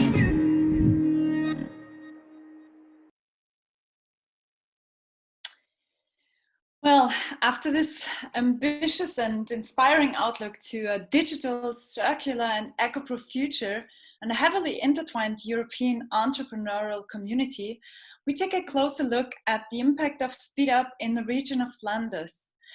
Please welcome, therefore, Veronique de Bruyne from the city of Antwerp. Good morning, everybody.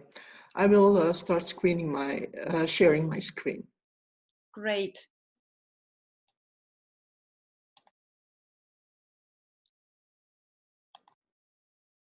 Yes. I hope everybody can see and hear me. Yes? Should be working. You can see my screen? Yes. Okay. Thank you. So my name is Veronique, and I work for the City of Antwerp in the Department of Business and Innovation.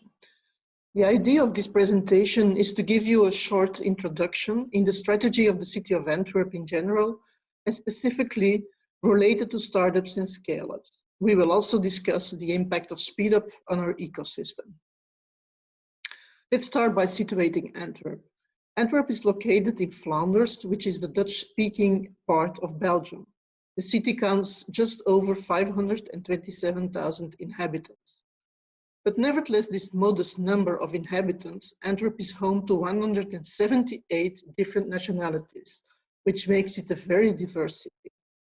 We are not a metropolis, and we don't claim to be one, but certain is that we offer a broad spectrum of culture, fashion, industry, educational possibilities and innovation, but all within a reasonable distance, a pocket-sized metropolis, you might say.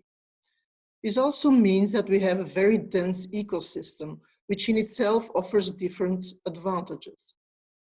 In order to discuss and understand the current ecosystem of digital innovation, it is also important to look at the historical economic DNA of the city.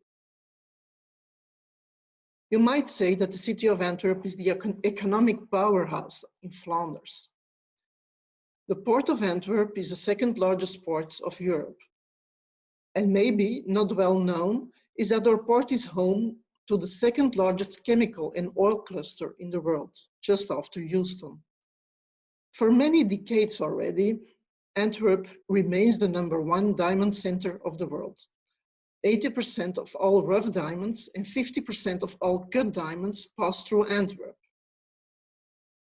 And Antwerp is also a highly creative city, home to a famous fashion academy and the #1 retail shopping center in Flanders. These represent the economic backbone of our city. But of course, this is not all.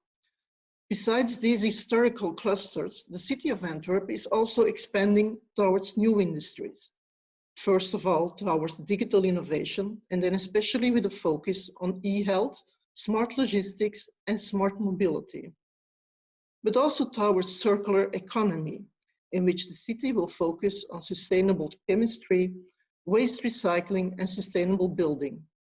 And of course, we don't forget one of our strengths, the creative economy, where we can't ignore the importance in gaming, tech fashion, media, and so on. Question is how we, as the city government, stimulate and reinforce this digital revolution in Antwerp. Since several years, the city government has followed a very clear and ambitious vision. First of all, the government wants to be a partner, not an obstacle. The city has a clear vision, but not a fixed plan, which leaves room to follow fast-moving trends. The ambition is to become an international reference city for Internet of Things and a top 10 scale-up city in Europe. As we cannot do this alone, the government needs to do this in partnership with the market and the research partners. As I said before, the government wants to be a partner in innovation, not an obstacle. The city will be a matchmaker, and even more important, they also will be a client of innovation by buying from startups. But the question is how to put this into practice and translate this into an active policy and support towards startups and scale-ups and towards stimulating entrepreneurship in the city. Well, here the approach of the city is to follow 4 tracks, which are the development stages of a startup. First, we encourage starting entrepreneurs. Next, we are offering incubation services. If needed, we offer the opportunity to test digital innovation in our smart zone, which we have installed in Antwerp. And we also offering a growth space in Startup Village or in the Beacon. And finally, we help scale-ups to internationalize. Start, grow, internationalize. Thanks to many different initiatives, Antwerp currently has a fast-growing ecosystem of digital and tech businesses. SpeedUp, for example, is one of these initiatives. What is the impact of SpeedUp on our local ecosystem? To enforce our ecosystem, we need international exchange. Projects like SpeedUp can enforce our ecosystem by showing how ecosystems in other cities are working and how they cope with startup scale-ups. This shows the importance of sharing good practices. A second advantage to build international relations is to create a network for your local startup scale-ups that they can use whenever they need it. And of course, the need to exchange knowledge, talent, research is also of very big value. We are very happy to take part in the SpeedUp network and hope to maintain this network in the future. Several of our incubators, accelerators had the chance to share their good practices and make contacts with local initiatives of our partners. On top, we established a stakeholders memorandum of understanding. This MOU consists out of representatives of the local ecosystem and the city of Antwerp, and is a platform to share all important information. It's a way to consult the ecosystem for further actions in favor of them and to stimulate cooperation between them. To enforce this ecosystem, we realized an action plan consisting out of 2 actions. First, a digital mapping system, and secondly, soft landing packages. Our first action, the digital mapping system, is based on the good practice of our SpeedUp member Lisboa, and more specific, their Made of Lisboa platform. What did we do till now? As a member of another international network, Scale Cities, we had the opportunity to take part in a mapping system which shows all systems of these partners. The system is currently still under construction, but will be revealed this or next month. The strength of this mapping is that our ecosystem is also promoted outside Antwerp. The weakness lies in the threat that a small city as Antwerp stays in the shadow of the top startup cities like London, Paris, and Amsterdam. In the future, we are planning to integrate the mapping system in our own website, Business in Antwerp. Secondly, we are developing some soft landing packages by looking for possible partners to close agreements to send and receive startups and scale-ups to help them internationalize. Since last year, 2019, we have such an agreement with Unternehmer to Munich, and we also had one with BDNA Singapore. This year, we could send 3 startups to Munich for a 4-week program, which exists out of coaching, workshops, access to venture capitalists, and introduction to local startups. The idea of soft landing packages are based on good practices of several speed-up partners, like Startup Lisboa, Beta House, Startup Hub Poland, Tech Hub Poland, and Startup Estonia. More possible projects were set on hold due to COVID-19, but we will pick them up again once possible. Thank you for listening and feel free to ask some questions.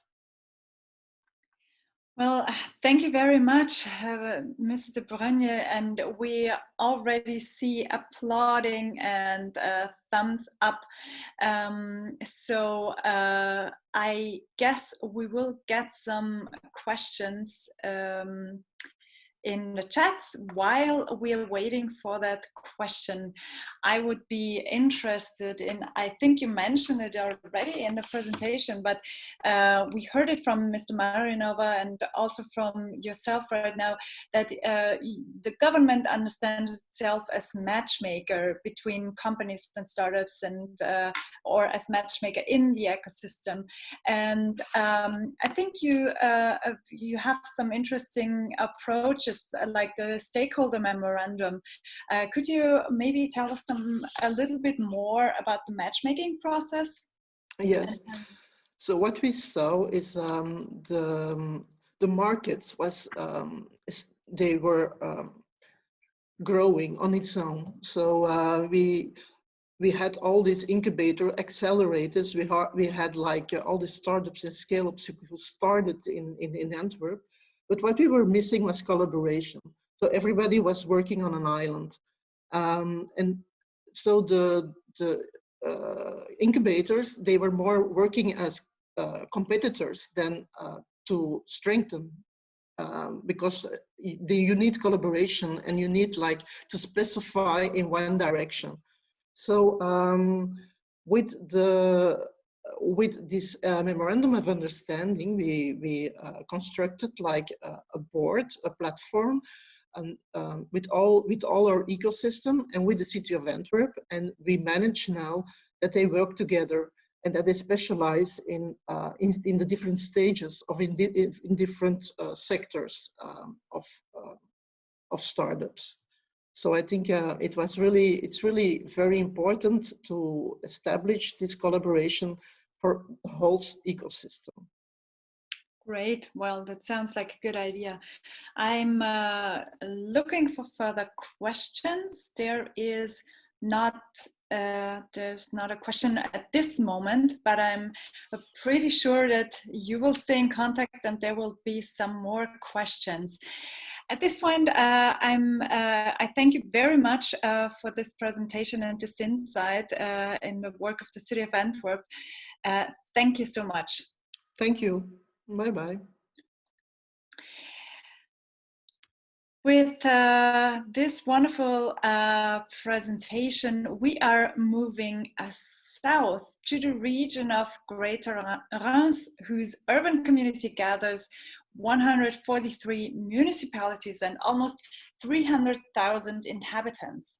The Grand Reims strongly supports innovation and entrepreneurship to encourage businesses and job creation. Grand Reims is a significant financial partner of the public incubator Innovect, the regional innovation agency Grand I9, and of academic incubators. It also encourages private initiatives which host innovative and creative businesses and offer co-working spaces. We will hear now Catherine Vautrin, the president of Greater Reims, who gave us also an interview.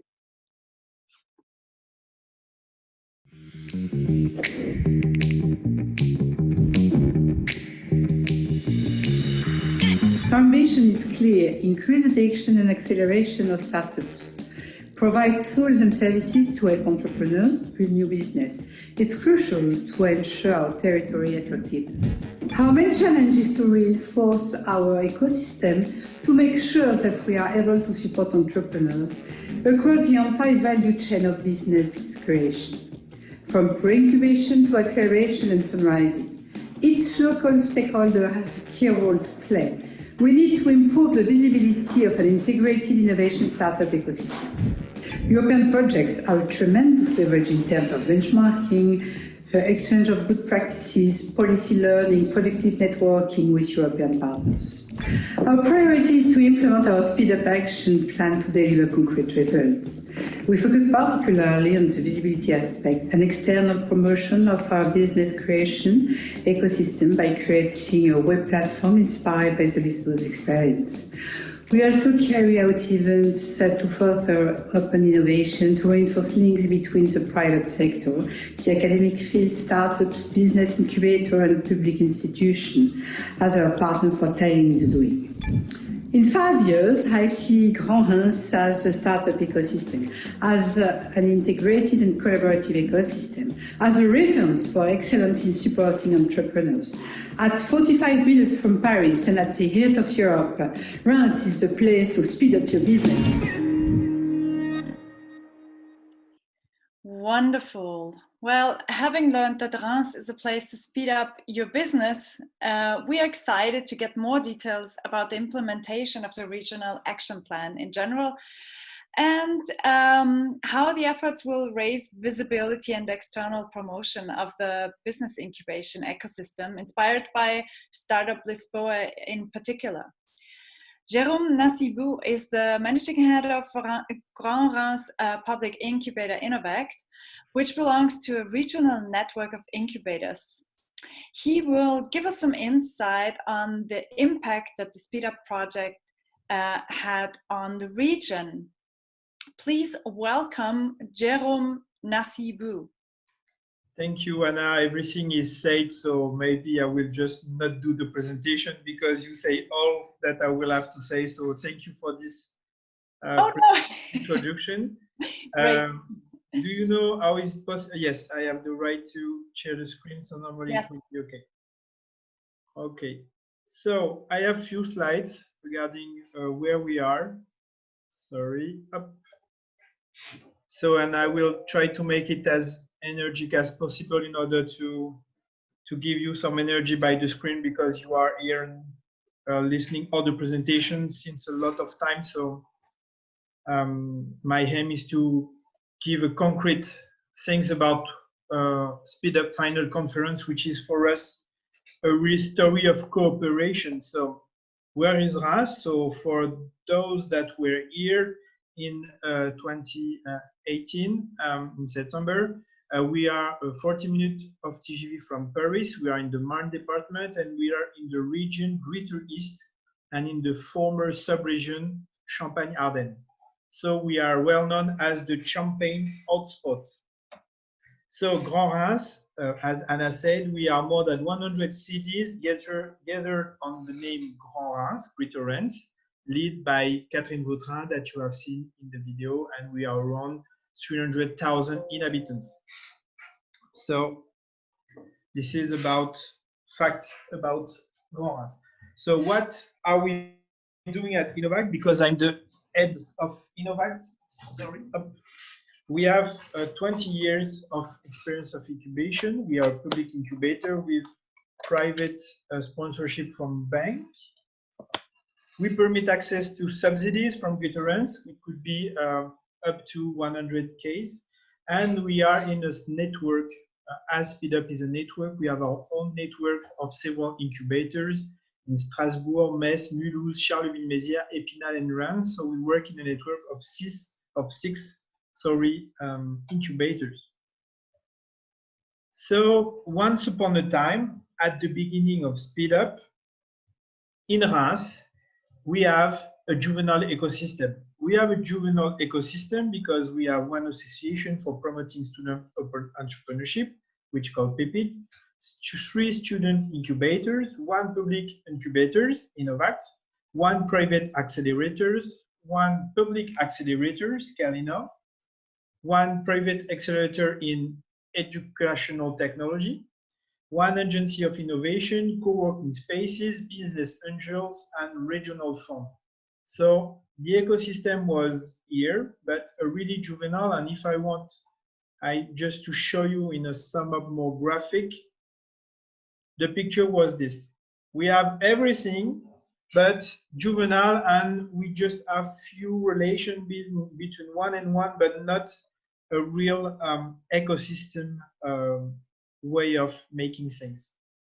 So juvenile but complete. So it was the really big lesson that we get in the face from SpeedUp to say that when we look at all the beautiful ecosystem that we have in the other region, that say that we need to have an ecosystemic approach, and let's work together. We have a lot of people here that want to make good job for startups. So let's work together as the others are making since 10 years, 20 years, or 1 year. So it was the really first lesson that we have. So the phase 2 was the initiation of the action plan of veterans.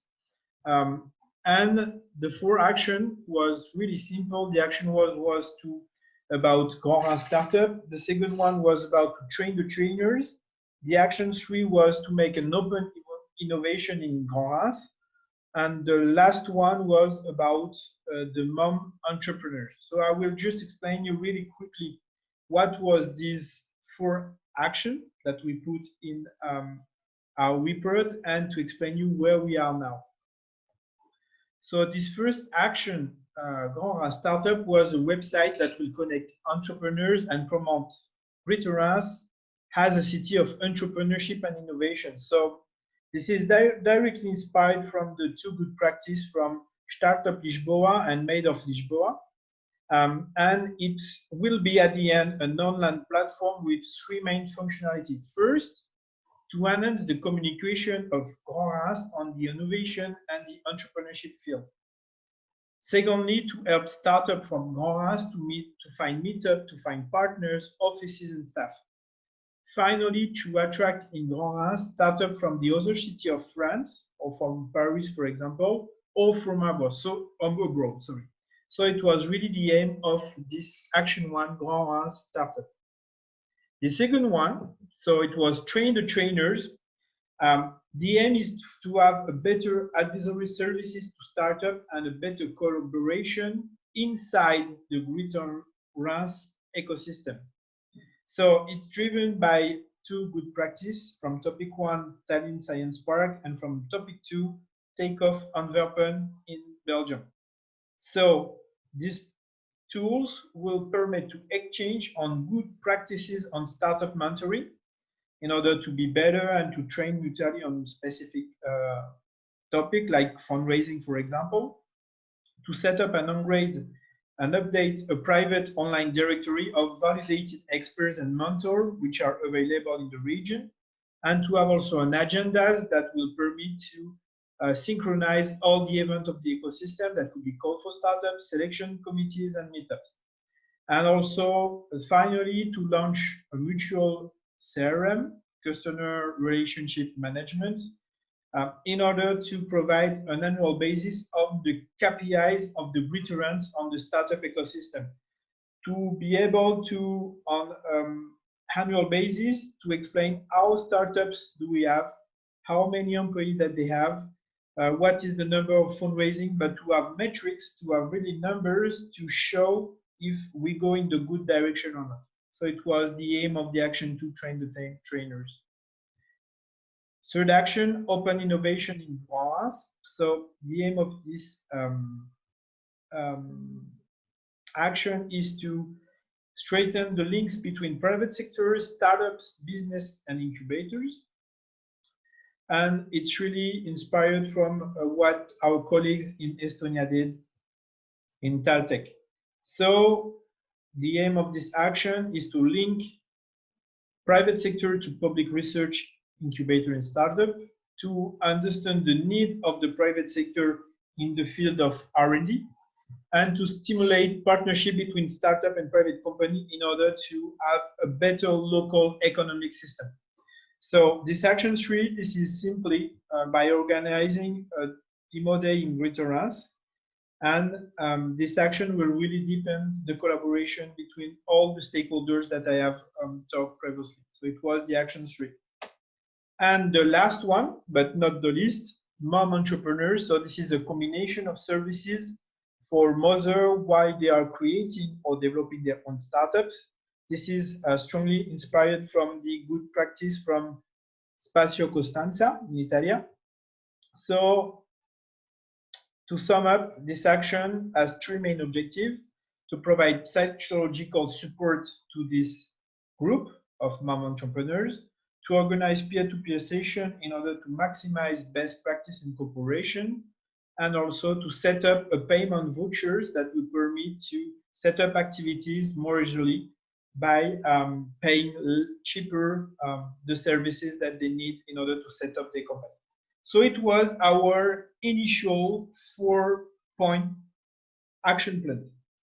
So just to quote Mike Tyson, to say that everybody has a plan until they get punched in the mouth. So this is the action plan, and now we will see the result. And that means that a lot of things are changed between this action plan. So our action plan in results. So action 1, Grand Reims Startup, we are in ongoing process. The technical requirement is set up in order to make this action, which is an online action. The action 2, train the trainers. This is an ongoing process, but we already make frequently meetings organized by Greater Reims on the ecosystem to share news, to share the way to monitor startup. So we already make it by making meetings. The third one, open innovation in Grand Reims, is done, and I will explain you what are the results on this. And the action 4, mom entrepreneurs, this is an ongoing process. We have no real results for the moment, but it will change in a few months. So our main success, this is the organization of Starting Up. So Starting Up, you can see here on the left the figures. Everything is in French, but I think that this is understandable. We have more than 1,500 subscriptions to this day of workshop, with 27 workshop and meetings, 400 speakers, and 7 incubators, which was the committee team for organization. So this is the first time that we work together on the Greater Reims area. This is the first time that we communicate together, and the action 1 was also a lot about communication with a dedicated website. We also fully accomplished the action 3 because we make workshop for the scientific committee during this day of Starting Up, and we also make workshop for open innovation with a big company and startup during this day. So it was totally digitalized to the COVID, but it was an opportunity because it permitted to touch more people and to record all the workshop that will be available for the people in replay. So it was a real success, and the ecosystem is ready for the edition 2. So my conclusion, in order to be short, is that we have now an effective ecosystem because we know how to work together, and this is really from what we learned from SpeedUp and about the region inside SpeedUp. Setting up completely the 4 action of SpeedUp and even more is something that we will definitely accomplish as soon as possible. Speed Up is a huge opportunity, and we need still to be in cooperation with the other. Even if the program will finish, we really want to be in connection with you and to cooperate with the other region. So this is the end for the moment of our story of cooperation. Thank you for your attention and hope to share with you insight in the future. Well, thank you so much at this point, Jérôme Nassibou, for this quite interesting and intriguing presentation. And as usual, we're waiting for questions in the chat, which I think there will be several, maybe not today, but maybe afterwards, because what you just presented seems to be a quite widespread field of kind of issues that you tackle with your action plan, which is amazing to see. While we're waiting for questions maybe from the audience, I would have some questions to two of your topics that you just presented. Obviously, if it's the same thing like in Berlin or in Germany, what you said about the needs of the private sector in R&B is quite an issue. And there it would be interesting where you see the role of the government to help on that specific issue. So to be sure on the question, we are talking about R&D sectors and the cooperation with the incubators, and to explain how the government can help on this, right or not? Yes. Yes. So I think that the government, and in France we have a lot of power with the local municipality, and it could be a great opportunity. You see Catherine Vautrin on the video, and the Greaterlands, that they really set up specific program which will be just for our municipality, to make occasion that scientific people, big company and us, which are more in business development, to sit on a table and say, okay, in the region we have, for example, bioeconomy, which is one of our excellence domain, to say, okay, how could we in this specific field of excellency of the municipality, how could we all together work together to have more results? Because we cannot make innovation with no R&D, for example. Exactly. Another topic that you're tackling is also pretty obvious.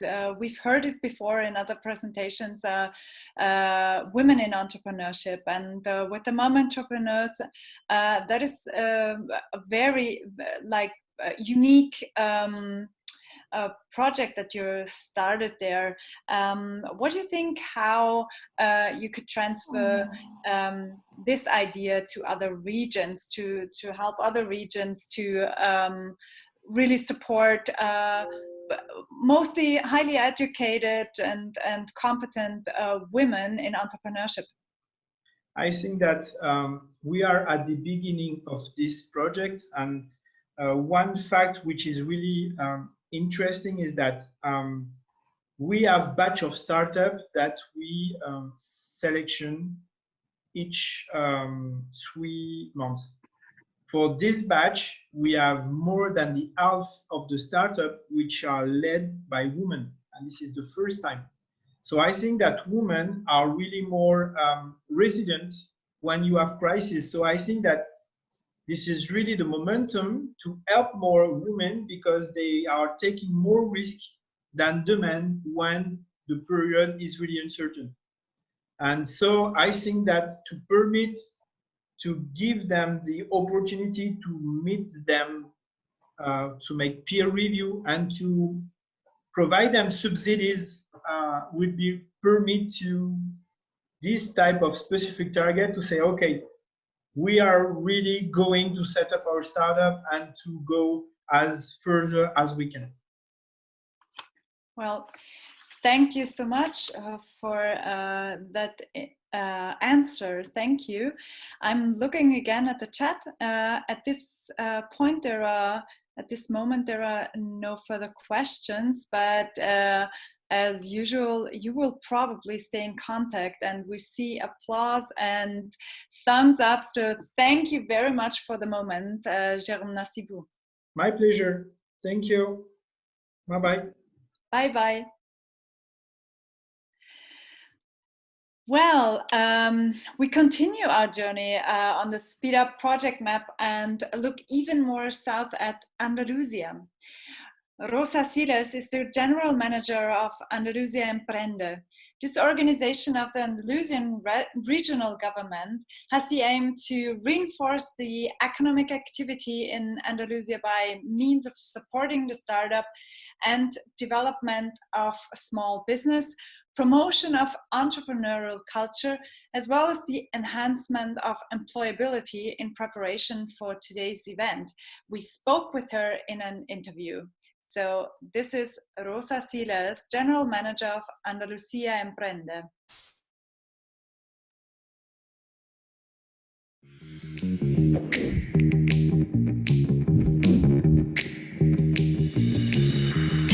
The Andalusian community has been a leader in entrepreneurship for quite a few years. Andalusia represents 25% of the total entrepreneurship population in Spain. However, one thing is having a good idea and another is being successful. That's why in Andalusia Emprende we are working with two objectives in mind: to provide entrepreneurs, self-employed workers and with useful services.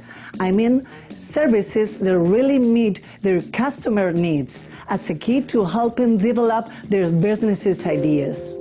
Today we are facing two main challenges. First, a world crisis not seen before, which is bringing us a new scenario where entrepreneurship and becoming digital are the more important things. Secondly, our production system, which is made up of self-employed people and micro-enterprises. Considering these two elements, the Council for Employment and Andalusia Emprende are working hard to overcome two great challenges: to offer useful services to those people who really need it, and to help sectors in a very bad situation in this pandemic to reactivate their activities and employment. For that reason, we have designed Reinicia, a fine example of public-private partnership to help entrepreneurs and people that are running their own business or losing their jobs to reinvent themselves. Andalusia Emprende has a long story as a partner in European projects, sharing good practices and initiatives to activate entrepreneurship. Thanks to our experience, we are now able to do the following: knowing how entrepreneurship abroad is like, sharing our know-how, and expanding our networks to other ecosystems. In short, we would like to keep on growing and improving. Right now, we are working on improving the efficiency of our services so that they can meet the real demands of entrepreneurs and self-employed, in other words, our core clients. To reach that goal, Andalusia Emprende needs to go through a digital transformation based on utility and the value we provide to entrepreneurs. In my opinion, it will be inclusive, cooperative, collective, with a purpose. Because only as a close-knit community, interconnecting our skills, our experiences, and our talent, we will be able to provide answers to the present and the future challenges.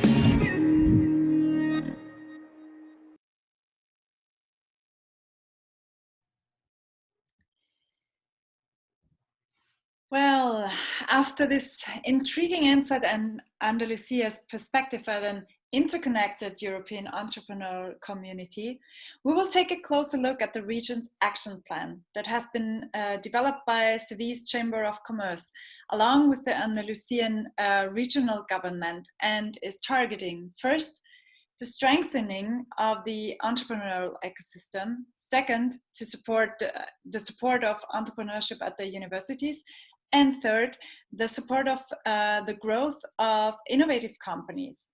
Please welcome the project manager of Seville Chamber of Commerce, Manuel Montoya. Hi, how are you doing? I'm doing fine. How are you doing, Manuel? Very excited as you.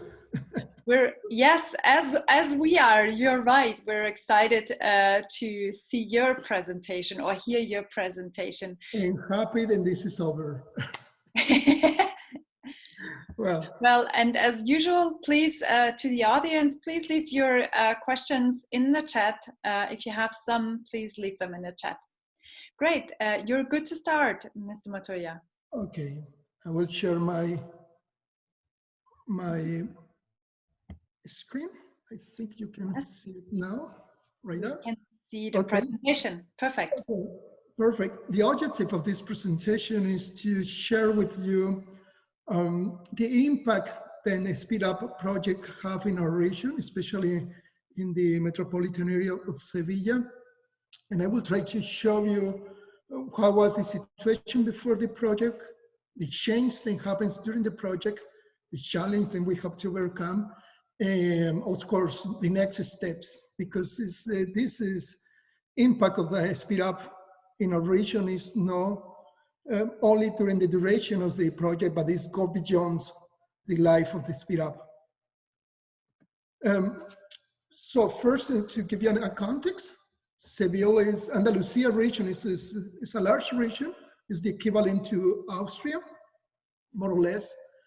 And something important that I would like to highlight is the second largest ERDF regional operation plan in the EU. So there is a big plan there. The main components of this other policy instrument was based mainly in grants and loans, incubators, business support, organizations to support entrepreneurships, and advice and guidance, like the most of the places around Europe. It's a complete support. There is a mature network of support to entrepreneurs. Just only to mention, the regional government has like 263 centers of offices to support entrepreneurs, Dutch incubators around the region. So the regional government has a big influence in the region with 930 people of the staff. On top of the regional government, we have other many actors, like could be local municipalities also with their own programs and incubators. We have also in the latest years, and I feel very proud about it, we have a lot of private, large tech companies and other private companies also getting involving in supporting entrepreneurship in the region, and also universities and research centers. So it's a very mature ecosystem, I will say a system of support to the entrepreneurs, not exactly an ecosystem. Initially, with Speed Up, we were trying to tackle the weaknesses that the region have regarding entrepreneurship support. So like 20 years ago, when I started working with entrepreneurship, I remember then our focus was to help to understand people, then especially young people, then entrepreneurs were no evil. We're not those rich people that were trying to exploit the poor people or wherever.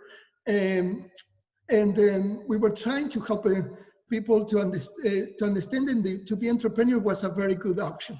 So this is past in the history. Now in our times, young kids are very excited to and prefer to go and create their own company, their own business than something else. So, but we have other challenges right now. One of the challenges is as Rosa said in the video, most of the companies are small companies, self-employed or micro businesses. And so our challenge is to make these companies to grow and to be very solid. Also, we are looking for our challenges. We want to make these companies to be innovative, based in knowledge. So these are the key challenges for us. Then we started to work with the Speed Up. So we shift the support system towards these specialized and added value services companies, more intense support to innovative and technology-based business projects. So the action plan approach is and has been, we were inspired mainly by Estonia and Flanders. They had a very good support to innovative companies and to the growth of the innovative companies. Also, we tried in our action plan could be very realistic, so very specific and concrete things to work, and very aligned with the regional policies of the government. So we knew then our regional government had a plan, and we just want to align with that plan to avoid any duplications also. And we, of course, the implementation of this action plan has to be in very close cooperation with the regional government and the ecosystem stakeholders. I think we have achieved many of these objectives.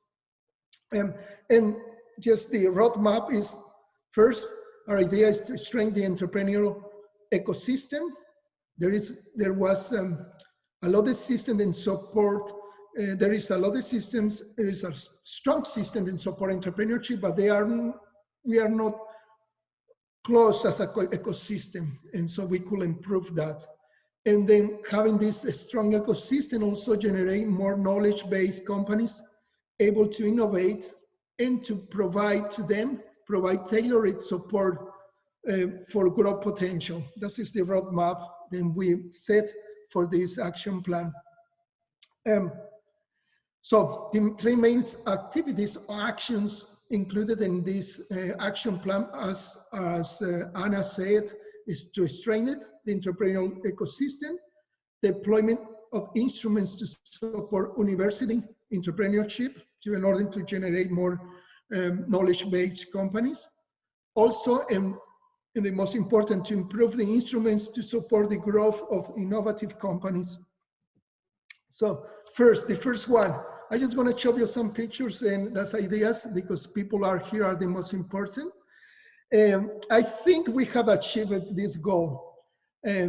Before, when we started the Speed Up, before we started with the Speed Up, we were a bunch of organizations supporting entrepreneurship. Once in a while, we enter in contact with each other, one-to-one, but we were not really organized. We didn't have a structure or an organization. During the project in phase one, we started to meet the stakeholder groups, some of the main organizations working with entrepreneurs in the area, and to help them to share the good practices. Then we were learning from other partners in Speed Up, and also sharing good practices from Andalusia to the rest of the partners of the Speed Up. And this stakeholder group keep growing, and we realized, and this initially was an intention to create a strong ecosystem, a declaration of intentions, but in the last parts of the phase one, we realized then how important was the ecosystem. And then we have our regional government realizing this and taking the leading and say, okay, let us lead this and let us make it happen.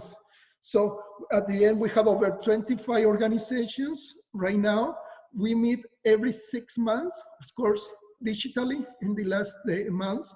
But in this picture, when you see here in the left, where we are standing and besides is an aquarium. This happens in September, and this event was both physical or face-to-face, and also most of the people joined online too, and was very successful. Something that you can see in this picture is we had a brand for the ecosystem, SVQ, Emprende. SVQ is the acronym for the airport. You know, every city airport has an acronym. So that is our brand for the ecosystem. We are working, and we have a structure, we have a plan. We are working and also on a mapping and a website. We want the entrepreneurs have one-stop shop, and they can find all the resources in one place. And also, so at the beginning, I remember we started, and we're still working with a WhatsApp group, something so simple and some basic, sharing what we were doing, what we were working, so everybody knows what is going on, and so they can share it with their entrepreneurs. And now, of course, we are working in a more solid way of communicating and creating that structure. The structures also something interesting. Initially, there were more public organizations being part of this ecosystem. Now we see, and we are having more, on the universities more involved, also investors, and also we have some of the leading, because of this ecosystem, they have been created, the leading tech companies have created an association, and this association is becoming part of this ecosystem. So it will be very great to have everybody will be there representing the public sector, the private sector, but also the academic sector and all the social civil part too. And so we are very happy. I think this is a reality. I think my opinion in this, we have a strong ecosystem. Of course, there are many chances to grow, but now the ball is rolling by itself. Ourselves as a Chamber of Commerce, we step back and we have the other people leading this, and it's going on. It's a very natural way, a natural flow, and we are very happy about this. Also, this ecosystem is very much involved in the definition of the new plan, regional plan to support entrepreneurship. Has been perfect because the regional government is developing this new plan, and the ecosystem is a tool to work, and they have created some working groups, one working group specifically to work towards the developing and growth of innovative companies. And another group, for example, is to work at the university group, how to promote entrepreneurship at the university. And so there are different working groups, and this ecosystem is very much involved in this, working with the regional government in the definition of this new plan. So we are very excited about this. And also regarding the second activity, university entrepreneurship, the regional government, Andalusia Emprende network that I told you, they signed an agreement with universities in such way. Then they have a business incubators within the universities. Also, the universities are doing a lot more activities involving the ecosystem to promote entrepreneurship, like kind of fairs and everything. So, and they are very much in, and they are working very much in the definition of the new regional plan for entrepreneurship. So they feel integrated in this ecosystem very well, and so they are working along, shoulder to shoulder, along with each other. And so this is growing and keep growing. And the other final action is think of the innovative companies. This working group with innovative companies is very important. They are part of this, they are working very hard on this, designing this new plan for the regional plan to support entrepreneurship. They have created this association that I told you, and they are very active on this ecosystem. And well, also we see a lot more involvement of the private sector, high-tech companies, partnership with the regional government to support incubators, specific incubators. Also, we have a specific incubators very focused in the sectorial sector, like we have incubators dedicated to the video gaming, or incubators to the aeronautic sector, specialized on those sectors. So this will help to grow these innovative companies. And so that is what we have. And so we are working on next steps. Next steps is keep working on these three actions, and especially based on the ecosystem. The ecosystem is making that big difference. Well, that's it, my presentation. Any questions, you can, here is my email, and I'm more than happy to answer your questions.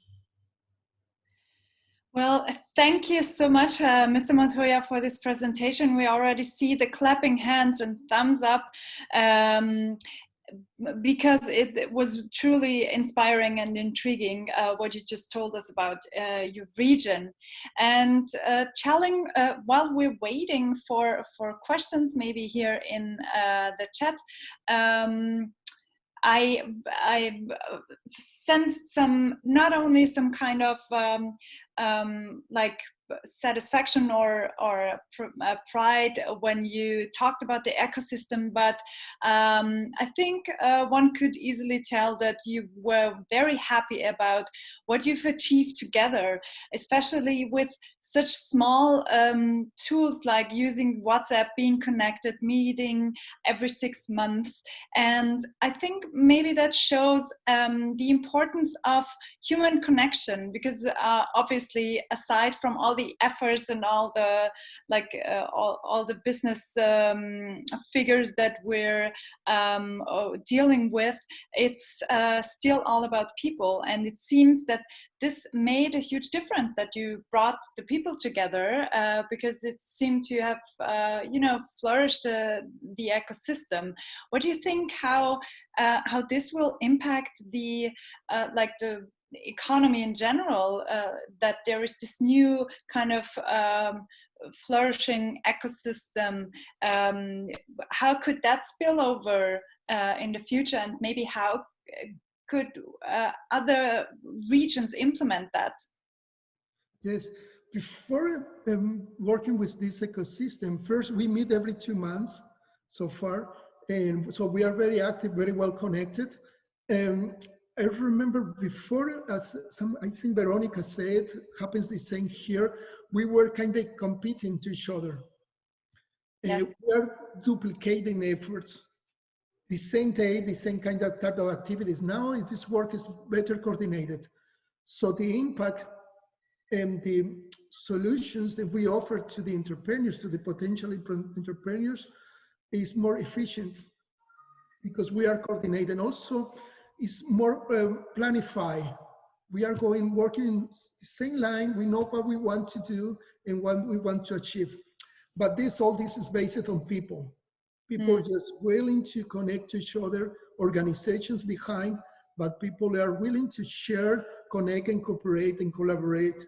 And so hopefully we will start seeing those changes in the future. We can see it now, but we just hope to get it, to achieve these objectives, to have stronger companies and more knowledge-based companies.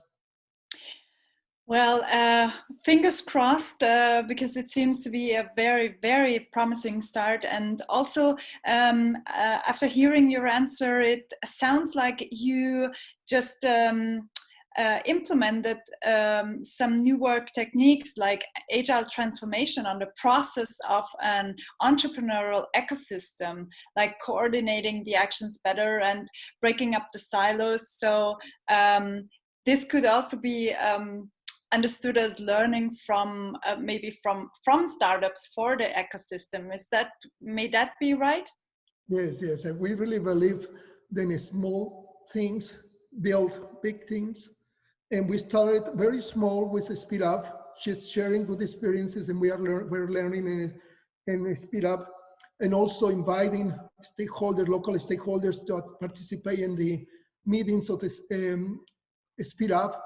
And so this being inspired by other countries, other areas, and just bring small ideas over here and discuss it as an ecosystem and make us to believe. And I think these small things is making something big.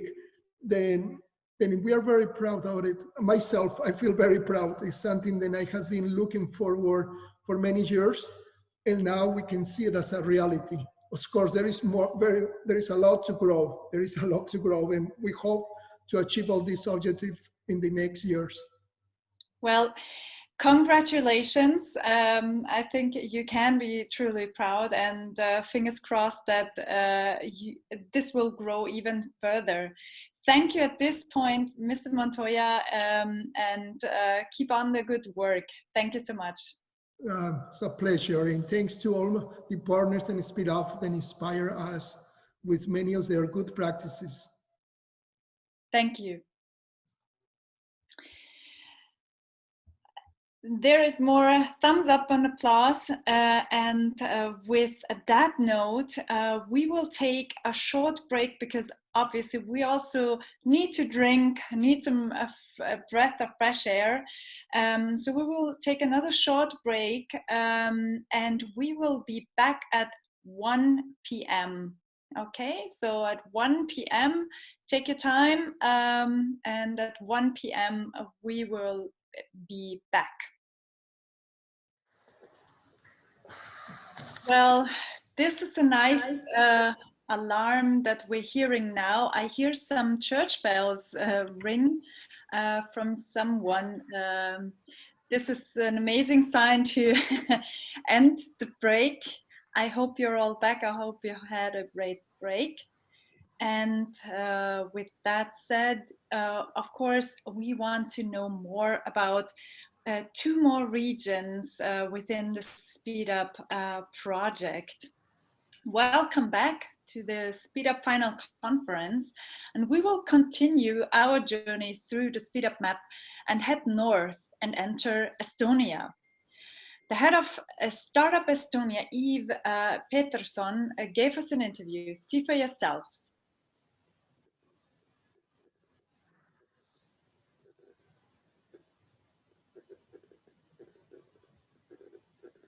The Estonian startup sector has really lifted off since the birth of our first unicorns, Skype and Playtech, and we've seen a significant spillover from this first generation of founders who have created new companies and helped spread the entrepreneurial mindset.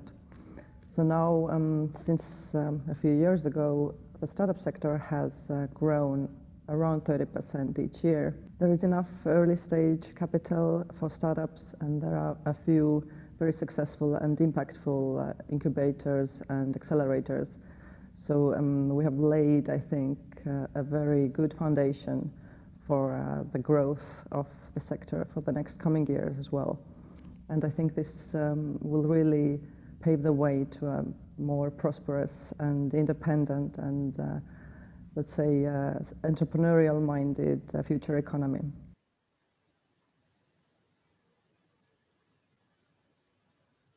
There are still, of course, challenges and deficits in the startup ecosystem. For example, I think, as everywhere in the world, there is a lack of highly skilled talent. Also, in the Estonian case, lack of corporate VC capital, fairly few exits. In comparison to maybe other ecosystems. There is quite a little investment on R&D, both on the private and the public sectors. There's also lack of later stage capital. So I think we still have some ways to improve. But in defense of our ecosystem, I can say that we're really close-knit, and due to the small market of only 1.3 million people, the startups that are created globally from the get-go. So I think the mindset is there from the beginning. It's also good that we are really close, not only to each other, but to the policymakers. And I think we have gained the trust of the government. For example, we can see this governmental program, Startup Estonia, which has been created to really be the roof for all these organizations in the ecosystem. And I think we've done a great job. There's still room to improve in terms of global networking and learning from other countries' best practices.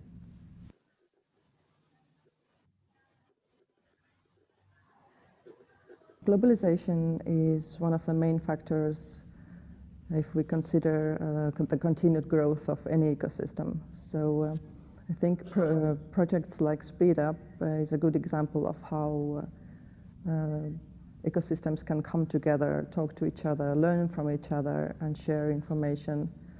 That is a really important step in the growth of any ecosystem.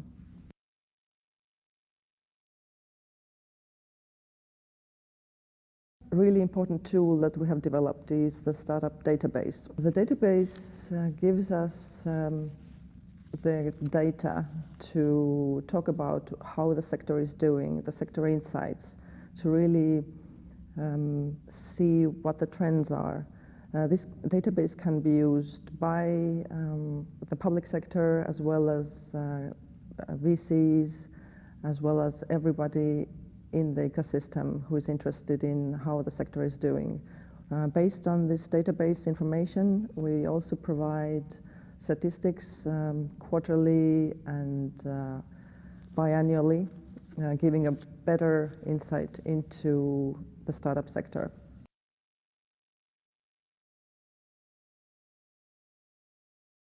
Startup Estonia has just finished the preparation of the next 7 years strategy, or white paper, let's call it. The main goals are to make the startup ecosystem more diverse and to keep the growth around 30% a year.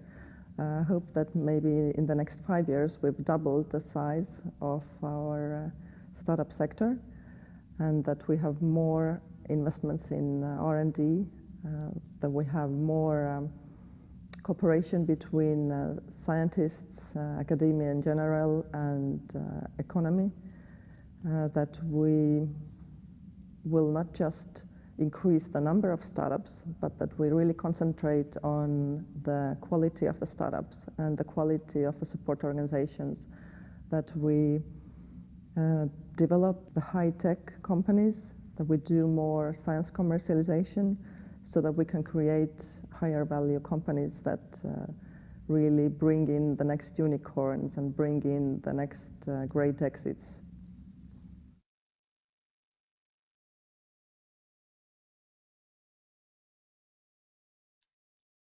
Well, having learned how mindset and closeness, once again, not only to each other, but also to the policymakers, can make a difference, even whilst facing big challenges, we will now take a closer look on the impact of SpeedUp in Estonia. Please welcome the Business Service Manager of Tallinn Science Park, Technopole, Martin Gorosko. Hello, guys. I hope I pronounced your name right. If not, please correct me. I guess it was good enough because there is like no right and wrong, so feel free to do it if you want to. It's Koroshko, and you were very close to that, so okay. Yeah.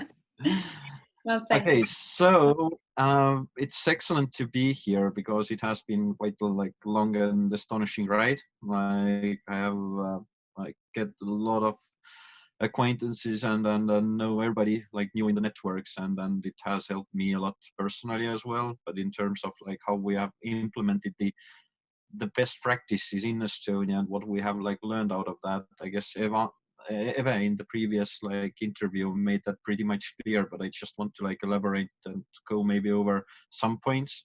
So first of all, I would like to start about our background. So I'm representing Tallinn Science Park Technopole, which is basically the foundation that has been established by the city of Tallinn, the capital of Estonia local municipality, and the University, Tallinn University of Technology, which is one of the largest technical university in the region. So we have 3 founders and 3 different kind of stakeholders that have very much different interests every now and then as well. We have been founded already in 2003, and after that we have established our main goal to support the growth of tech sector in Estonia. And right now we are doing that across multiple entrepreneurial growth stages. We are working with startup companies, scale-up companies, and corporates. And our main mission is to increase the competitiveness of the tech sector in Estonia, helping the companies like startups to get on the market, to get the funding and establish themselves, helping scale-up companies to enter export markets and then get the product development going, and also maybe having pressure on VC capital. And we're also now working together with corporates, which is a new thing for us, but we are trying to build the bridges between the startup sector and corporate sector just to find perfect technology, business case matches, and then also encounter different investment opportunities between those parties. The scope that we are working with, it's 200 companies annually around. and yeah, combining then all those kind of growth stages of different companies. We do have a lot of real estate and the business campus here as well, and we are accommodating close to 450 companies, and we are located very close by to the university. So compared to other partners or a lot of partners in this specific project, we are a bit different because we are like actively working directly with the companies, and is thing new for us, or has been something new for us. And for that reason, because of Speed Up project, we have been engaging with different other stakeholders, public stakeholders, in order to get those best practices going in our ecosystem. So first of all, the things that we tried to build, or that we were building together with partners during the Speed Up projects, there were like 3 directions. The first one was to do with building the startup ecosystem, like dashboard and KPI dashboard and database. And this was kind of a unique and new thing for us, because we knew that we had pretty vibrant startup ecosystem. We knew that we have like very many startup companies, but we didn't actually have those exact numbers. And they were like everywhere around, but there was no central like gateway how to access those numbers. And then during the Speed Up project, together with Startup Estonia, we managed to build this database. Right now we know that we have like 100 or 1,000 plus startup companies in the ecosystem. We know that they have fundraised altogether something like 1.2 billion euros of investment capital. We know how much tax are they paying. We know what is the growth rate right now. We know what are the trending sectors. For instance, we know that there is a huge growth, for instance, in cybersecurity, in AI and deep tech areas, and health and medical technologies.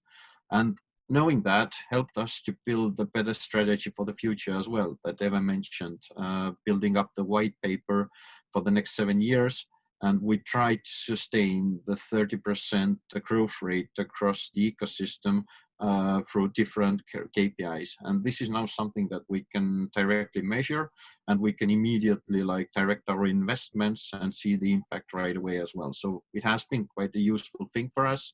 And like generating this idea had like very good links back to Speed Up best practices as well, where we actually could understand what other ecosystems are doing, what they are measuring, and how they are getting in the information, and how they are using this information meaningfully. So it has been quite helpful.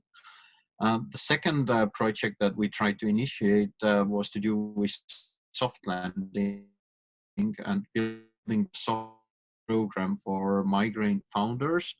And now we are calling that Startup Visa, that has been implemented together with the Ministry of Interior Affairs. And this has been like an ongoing process, like getting like the foreign founders in Estonia has been difficult. And we have struggled with that for the past decade, I guess, because Estonia is probably like not number one or not even like in top 5 ecosystems where founders actually want to go, because the market is very limited. The capital is accessible, but it's in very early stages. And also there is like no good reason to actually establish yourself in this country. But we try to do that, and we try to push that. And right now we have established ourselves as a great gateway to European market. We have initiated things like Startup Visa, like e-residency, where people can actually start doing business in Estonia without physically being here, using all our e-services.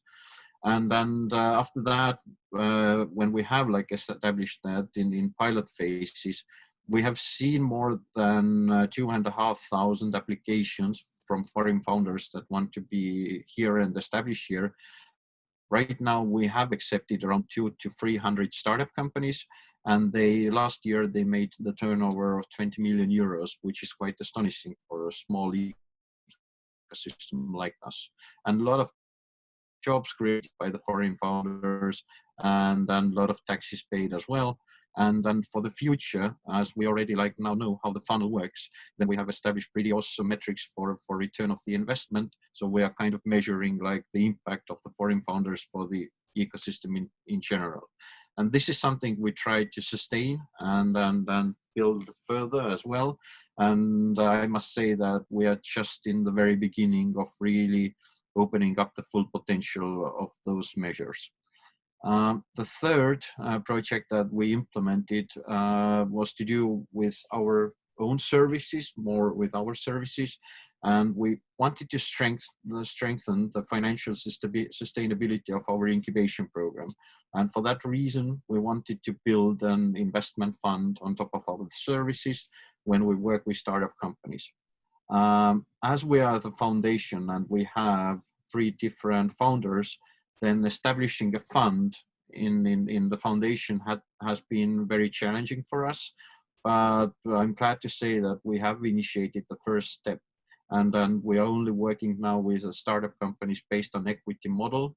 So we take like a minor stake in all the companies where we work, and this kind of gives us the long-term perspective to get the gains out of those companies as well. And we are at the very urge of running or establishing the secondary fund on top of that as well, in order to sustain the equity that we are holding in multiple ventures already. In the future, we want to like bend the incubation services more and more closer to the private market, in that sense that yes, we see that there is going to be the fund. We want to open up the tech or deep tech accelerator in order to find more meaningful companies, and also facilitate grants plus investment capital to the companies. And also we are browsing into the opportunities to actually launch the Deep Tech Investment Fund, that is a VC fund that is helping those companies in follow-up growth stages as well. And those are all the things that we are actually doing together with public sector, and again, like engaging different ministries, engaging the municipality, and also engaging the Startup Estonia as the organization as well. And we are trying to like design the procurements in order to find those like follow-up financial schemes for the companies that we work with. And in a nutshell, I guess this is it. I'm more than happy to answer the question that you might have. So yeah, feel free to ask. Thank you so much at this point, Martin Goroshko, for this presentation of your efforts made already.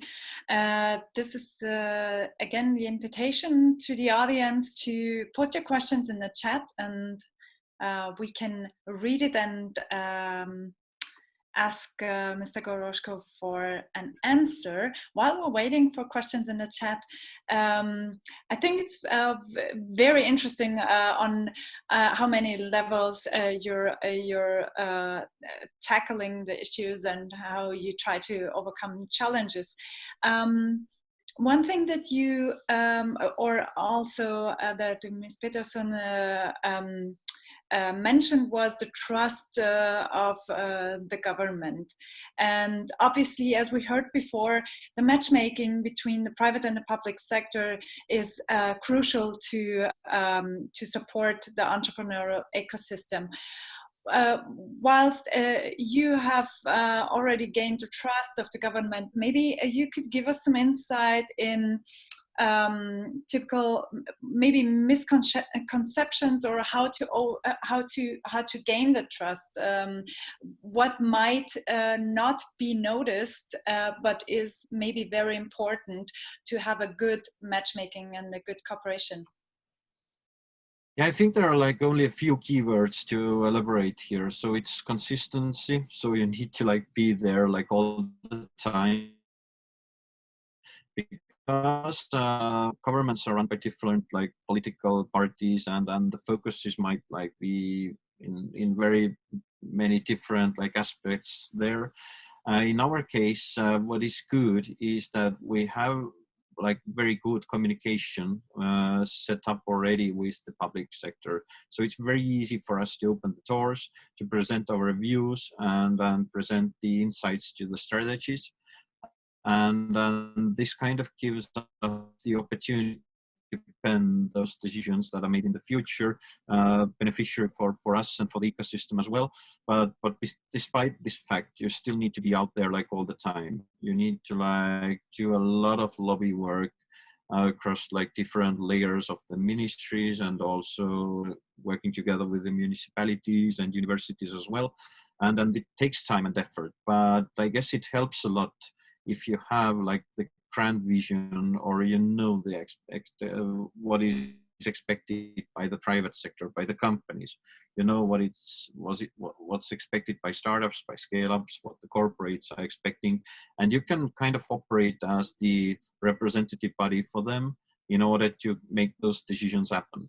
But yes, true, it isn't like walking the park. Like things are not happening as quickly as you presume, and that's the main reason why you need to be pretty persistent in there.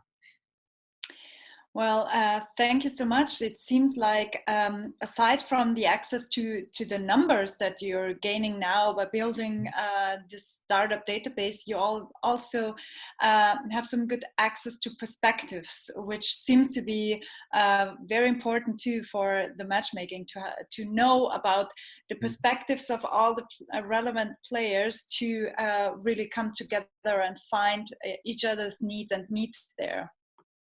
Absolutely. Well, thank you so much. We have no further questions in the chat for now. Of course, you will all stay connected, and I guess, as we've heard already, that you've been mentioned as good practice already several times today. I guess this connection will carry on after today's event. Thank you for now, Martin Goroschka. Yeah, absolutely. Yeah. And with that presentation, we will move on to the Masovian region, and Deputy President of the City of Warsaw, Michał Olszewski. I hope I pronounced it right.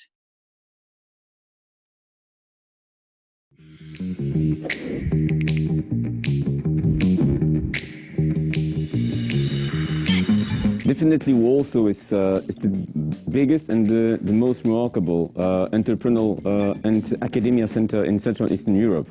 Over 150 institutions of R&D sector, over 100 of places where the incubation is in real, like co-working places or startup places are working in our city. At the end of the day, over 60,000 of students graduating Warsaw Academia Center deciding to stay in Warsaw. Those numbers are making from our city the most entrepreneurial city in our region. It's very hard to avoid the most challenging topic, which is nowadays very actual, not only in Warsaw, but in general in Europe and the world. It's COVID-19. This challenge is not a challenge only for economy of Warsaw, but also for the number of startups and many of branches of Warsaw economy. Every international projects help us to understand the circumstances which are in the other cities. It also help us to link our entrepreneurs with the other entrepreneurs from other cities. It also help us to transfer the experiences, which is very precious not only for us as for city authorities, but also for the entrepreneurs and for the institutions which are working for entrepreneurship in our city. City of Warsaw adopted the development strategy in 2018. This strategy is very focused on the startups and innovation and creativity, and how to foster the creativity of our citizens and those who are choosing our city for their place for living. The perspective for developing is very linked with the new perspective of EU financial instruments from 2021-2027. But of course, we also were planning to boost the number of our initiative, which will be financed either by the city budget, either by the private equity, which is also working very hardly in the city of Warsaw. As Warsaw is growing, as also the entrepreneurship market is growing year by year. Each year we have new 20,000 entrepreneurs in our city, which means that in 5 years we're going to be definitely much more bigger than now. But we will be also much more diversified, as we are counting on creativity and on new branches which will come to our city. But definitely the third factor is that we count on local character of our entrepreneurs. We as a city, we are very polycentric, and we are counting that every district will have their own entrepreneurship zone, their own entrepreneurship ecosystem, which will be linked all between in the whole city.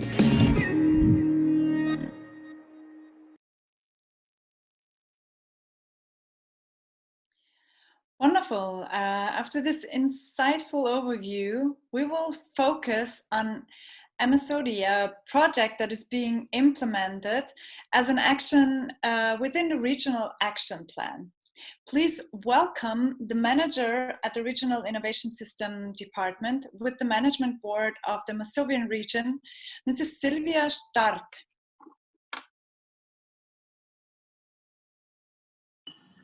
Hello everyone, it's very nice to be among you during this meeting. Yes, I have my presentation almost ready. I think that's the one I can share. Can you see? Yes, now we see it. Okay, great. Yes, my name is Sylwia Stark. I'm representing the Mazowieckie Voivodeship. That's the region, the whole region around the Warsaw, around our capital city. And we, as a region, we were the stakeholder of the city of Warsaw in the Speed Up project. And what I must say at the very beginning, that it was a very special project for us, because we were engaged very intensively in the group of the stakeholders, and we took a lot of advantages being the stakeholder of the project. The Speed Up project had a very positive impact on the development of the entrepreneurship in our region. The great impact for the regional innovation system as we see it. The main features introduced by the Speed Up project were especially transfer of knowledge about good practices from other partners, which was acquired and disseminated among local stakeholders, and the start of much tighter cooperation between other representatives of entrepreneurship support institutions, the business environmental institutions in the region, and many others. Yes, the next slide. It had also the very great impact on designing one of the regional good practices of entrepreneurship support.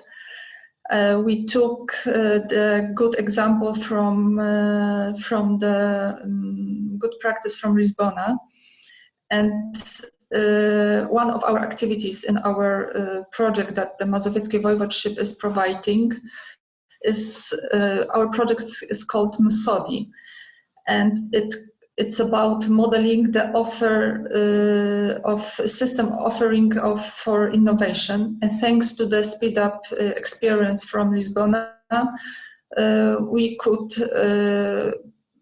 broaden our activities in the project MSODI. What it's all about, I will try to introduce quite shortly. The main goal of our project is to increase the pool of high quality support in the form of pro-innovative advisory services, and to provide grants for partnerships of business environmental institutions to enable them creation of new pro-innovative services for SMEs. That is the role we see of the business environmental institutions, that thanks to our grants, thanks to the money from the regional operation program, these institutions can create new advisory services for SMEs. Mazovian SMEs.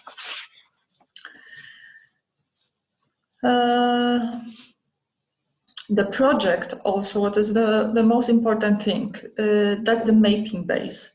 The project creates a database mapping the Mazovian business environmental institutions in terms of the available offer. This includes products which were developed thanks to the received grants. The purpose of this database is to enable ongoing access to the current offers of business environmental institutions and to quickly express opinion by SMEs on these offers. The availability of this base will enable the achievement of the effect of knowledge diffusion between actors of innovation, because we see our regional innovation system as a system of different actors.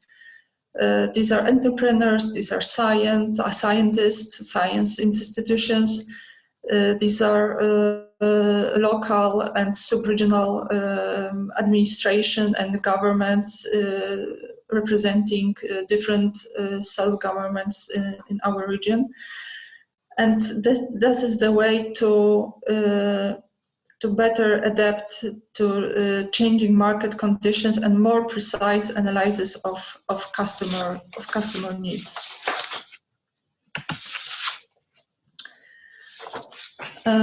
Currently, we are testing the base in this process, and it will. Our goal is to expand it gradually. And yes, hopefully, we would like to make this base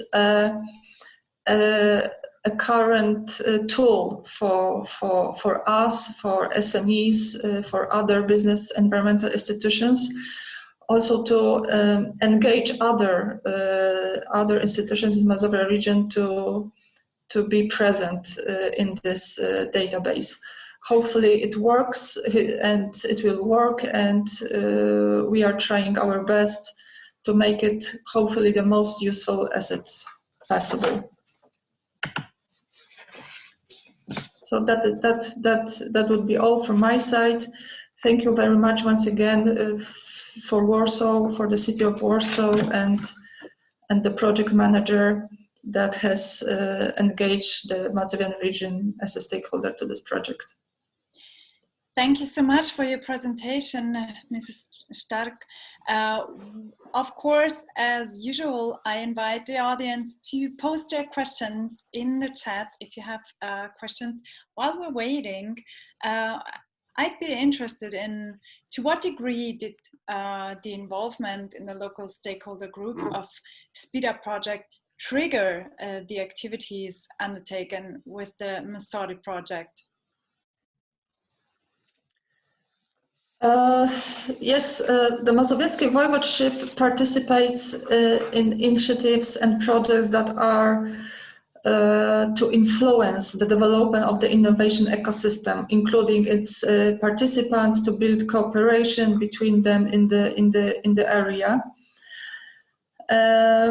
The main idea of the Speed Up projects, which is to expand the experience of the Mazowieckie Voivodeship in the implementation of tasks consisting in supporting small and medium SMEs in the provision of incubation services, is undoubtedly consistent with the idea of our original operational program. The MSODI project that implements one of the good practices developed under the Speed Up project, that's a very, very important incentive for us. The aim, as I said before, is to increase the pool of high quality support available to SMEs in the form of pro-innovation consultancy services. And the effect we are waiting for is to deliver on the market around 40 advanced services, new or improved, dedicated to the SMEs. our project is the response to the need of the market, of the environment, of the SMEs and business environmental institutions. That's the way we are engaging different entities and different actors of our ecosystem to be active in frame of the project. And the last word, maybe I say that this database mapping the Mazovian business environmental institutions in terms of available offer will enable ongoing access to the current offer and quickly express opinion by SMEs on the business environmental institutions offers. So this good practice, this interactive map of Lisbon ecosystem was very impressive for us, and we took the best out of it to create our database. Yes, and the great challenge is to do this tool working, to do this tool public, the most open for many actors, and to update it consistently. That is how we see that. Well, fingers crossed that all works out as you've planned. Thank you so much at this point for your presentation, Sylvia Stark. Thank you very much. After those wonderful and inspiring presentations, we come to another emerging project within SpeedUp. More about that we will hear from the municipality of Florence, Carlotta Viviani, who will tell us more about the upcoming SpeedUp Pass. Thank you very much. Thank you, Anna. And I'm very happy to have all partners here. It's a very important moment for our project. And I'm very happy to have the possibility to announce this further step we decided to do within the framework of the SpeedUp project. In fact, all partners decided to sign a memorandum of understanding. A memorandum of understanding in order to go beyond the SpeedUp project. The project is the SpeedUp Startup Pass. It's a special pass, it's a special project born in the framework of the main SpeedUp project, but with the objective to go beyond, to continue our networking, to continue our cooperation. SpeedUp is a story of cooperation, and so all 9 partners decided to continue it. We decided to sign this memorandum of understanding with the main objective to extend and enrich the cooperation built up between the parties in the framework of the Interreg Europe SpeedUp project. This document formalizes the framework of partnership between the parties and establish a relationship, a stable relationship which fosters the development and growth of each partner. But we go on because the first step is the signature, the formalization of the SpeedUp of the memorandum. But after that, each partner will involve stakeholders. During the SpeedUp project life, we met and we involved a lot of players, important players and stakeholders of each partner's territory. Now we met them, we learned from them, And we learned also that they have a lot of possibilities. They provide a lot of services, added value services, and they do activities in order to support ecosystem, in order to support startups and startuppers and the entrepreneurship. So the main goal of our networking and of our cooperation is to continue and grow the networking and include all stakeholders. We will finalize a sort of catalog of services that each partner, each stakeholder's partner will provide to other stakeholder partners.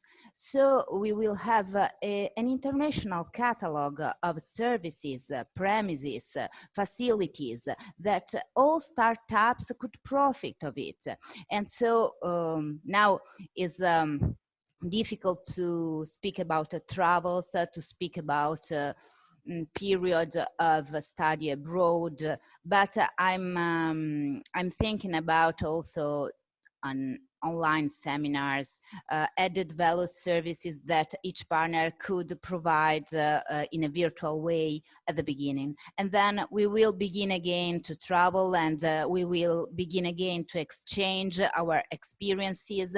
And so our startups, our startuppers and potential entrepreneurs will benefit of all services and facilities and spaces provided by each partner stakeholder, thanks to the startup pass that we will finalize in the next month. So I'm very happy to announce it. Thank you very much. Thank you very much, Mrs. Viviane, for that great outlook on further cooperation so that the story will continue. At this point, of course, to wrap up not only today's learnings, but also to share some pride within this community and maybe lay the groundwork for the further cooperation and collaboration, we invite the regions to answer one more question in this one last round. And the question is, what are you particularly proud of in result of the project? I invite kindly to start with Cristina Silva, project manager of the city of Lisbon, and we will do this in a brief wrap-up of 2 minutes for each partner. Cristina Silva, we can see you already. It's okay. Hello. And we can hear you already. So I will repeat the question for you. What are you particularly proud of in result of the project? Yeah, I was just wondering if it was me, because we had a change, as you know, and Judith just asked me if I could change again, but it's okay. So first of all, my apologies, because our General Director for Economy and Innovation, that was the coordinator of our Speed Up project in Lisbon, could not be at the end of our conference. As you know, we are a little bit delayed, so it was not possible for her to stay longer. So I will do our presentation, because we prepared the presentation and we think it's more easy for you to understand what you want to, the message you want to pass. And if you let me just share it, I hope. Okay. Oh, it's not at the end, sorry.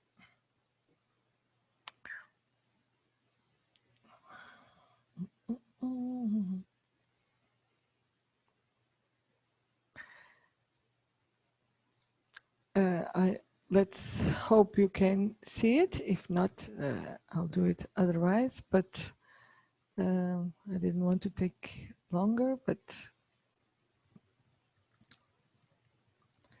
do you see it? Not yet. Hannah? Now the screen sharing starts. Yes. Something, yeah.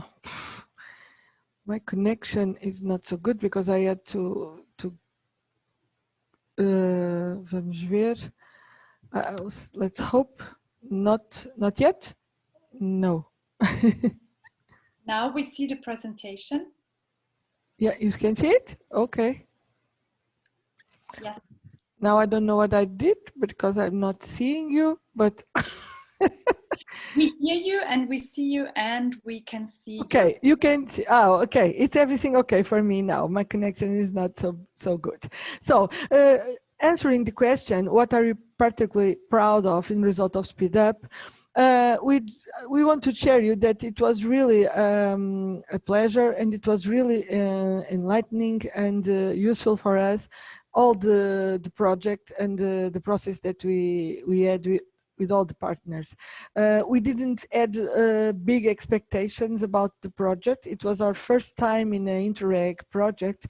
And of course, it meant that no experience, previous experience. But I think in the end, we managed to cope with all the challenge of being in a partnership like this with all the constraints about logistics and budgets and because that's also a part of Speed Up and a part of Interreg projects. And I think it's the worst part to manage all the funding and financing issues, but we are able to put our project in Lisbon assembled, and we are particularly proud of 4 things, 4 items that I will share with you.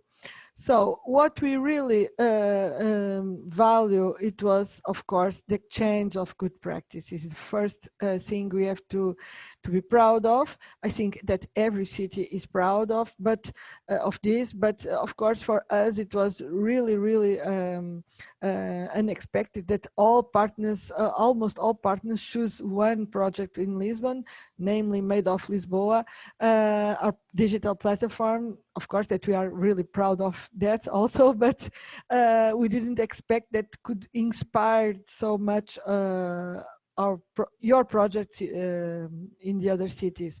So I think the exchange of experience, it was really one of the best things we have to retain from this experience in Interreg. And it's also a win-win partnership because we also learned a lot. We inspired in the Tallinn database project to make our pilots, some similar in Lisbon, and it was important for us that we could give more visibility to the startups and incubators installed in Lisbon and all the projects that we are making in co-work with all our stakeholders, and that made our entrepreneurial ecosystem what it is now. So it was really important for us to share it with you all and all this, the city partners here. Another thing that is really important and we are proud of is the opportunity that Speed Up gave us to think collectively with our local players and stakeholders. So with Speed Up, we had several moments, of course, the workshops, all the moments that were scheduled in Speed Up give us the opportunity to invite our local stakeholders and players and think with them what could be our actions, what could be our next steps for the improvement of our ecosystem, and what are their needs and what are their demands. And it was really important for us, this opportunity to listen to them and plan the future with them. So I think that Speed Up also gave us the opportunity to plan the initiatives with joint resources and joint instruments, and this collaboration here in Lisbon with our local stakeholders group will continue after the end of this project. So this is one of the main outputs of Speed Up here in Lisbon. Another thing that was really important was, and this is the policy change that SpeedUp was asking of us, is that we are able to create a collaboration and a close relation with our managing authority. So we developed joint work, and we were focused on increasing the match between the funding measures available and the financial tools that were designed by the managing authority, and match it with the needs and demands from the local startups and PMEs. So what we intend with this collaboration is to plan again the policies that will happen in the future, and to plan it jointly, and inclusive sync other joint initiatives for the near future. I think that the managing authority also values this collaboration and this opportunity, and I think it will be a future path that will be developed jointly, and this is one of the main outputs also of SpeedUp. And the last but not the least is that the SpeedUp project allowed us to put into action one of our main ideas to help the local ecosystem of entrepreneurs. We are always feeling that we needed more knowledge about our ecosystem. We needed more data, we needed more statistics, and the SpeedUp gave us the opportunity to see what they think about that, and as they feel the same way as we do with our local stakeholders and other players like BGE that you all saw new to this morning. We planned this first tool for diagnosis of the status of startups and our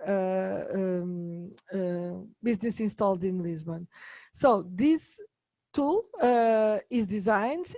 Now it has to be, of course, improved for the future, because we want to enlarge it. We want to make it possible to know the same data for the whole universe of startups in Lisbon. This is a huge project, but SpeedUp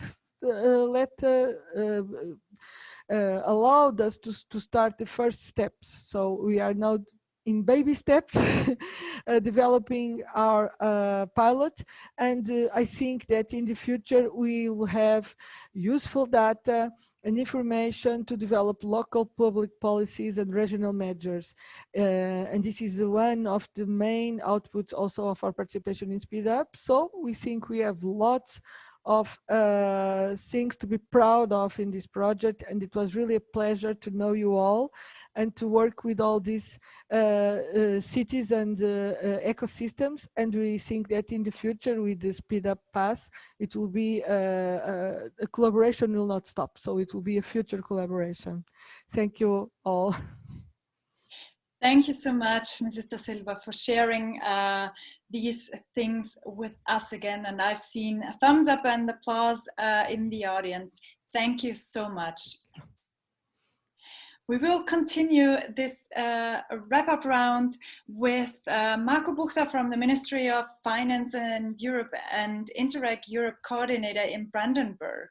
As regional contact point, he supports future project management agencies at their internationalization strategy. Mr. Buchta? Thank you, Anna. Great job. I want to make it very short. At first, congratulations and all the best to this successful Interreg Europe project.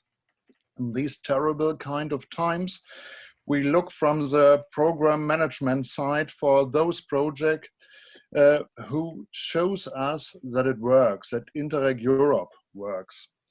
As you have heard, I'm the regional contact point for Interreg Europe in Brandenburg and one voice in the so-called German Länder Committee for Interreg Europe. And right now, we prepare the new period Interreg Europe. The documents are actually not ready for now, but we have to look for new needs for future and sustainable projects. I had the honor to have a look in these wonderful project Speed Up last spring in 2019 in Firenze, Carlotta. It was great, it was wonderful there. What I have learned there, the Stick Strausberg among the team from Andreas Jonas and Judith was embedded in a very smart network. Smart because practitioners worked together to initiate policy change, and you triggered it. Thank you for this. Every partner had his own experience to give the others, and by the way, I was, and of course, I'm now, it is the same. I'm very proud that the team among Andreas was a part of it. But, and now let me speak a little bit seriously from the program management side, of course.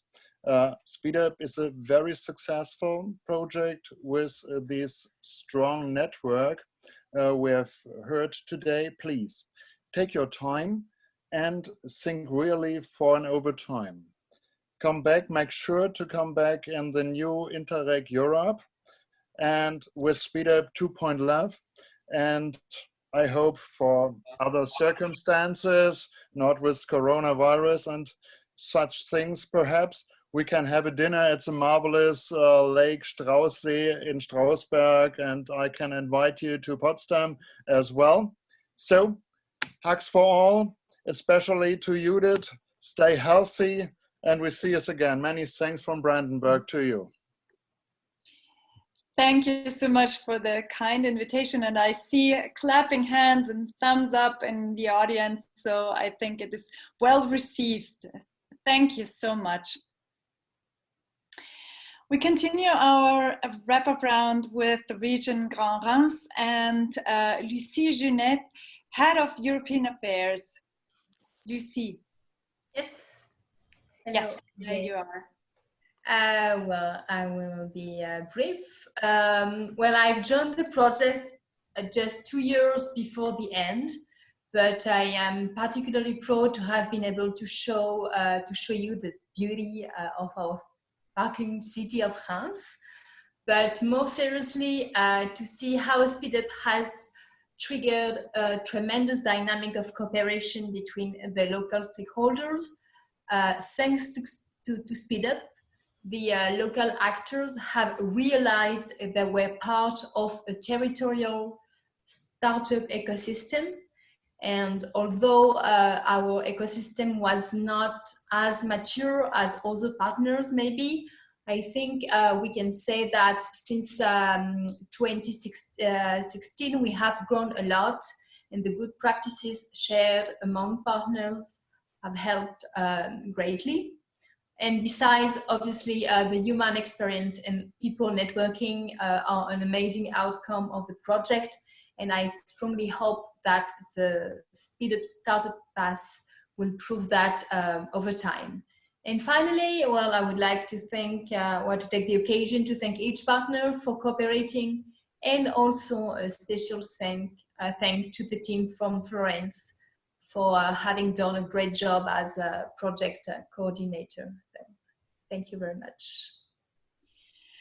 Thank you so much, Lucie, for these kind words. And we will continue at the wrap-up round. I see clapping hands and thumbs up, of course. And we continue with Andalusia.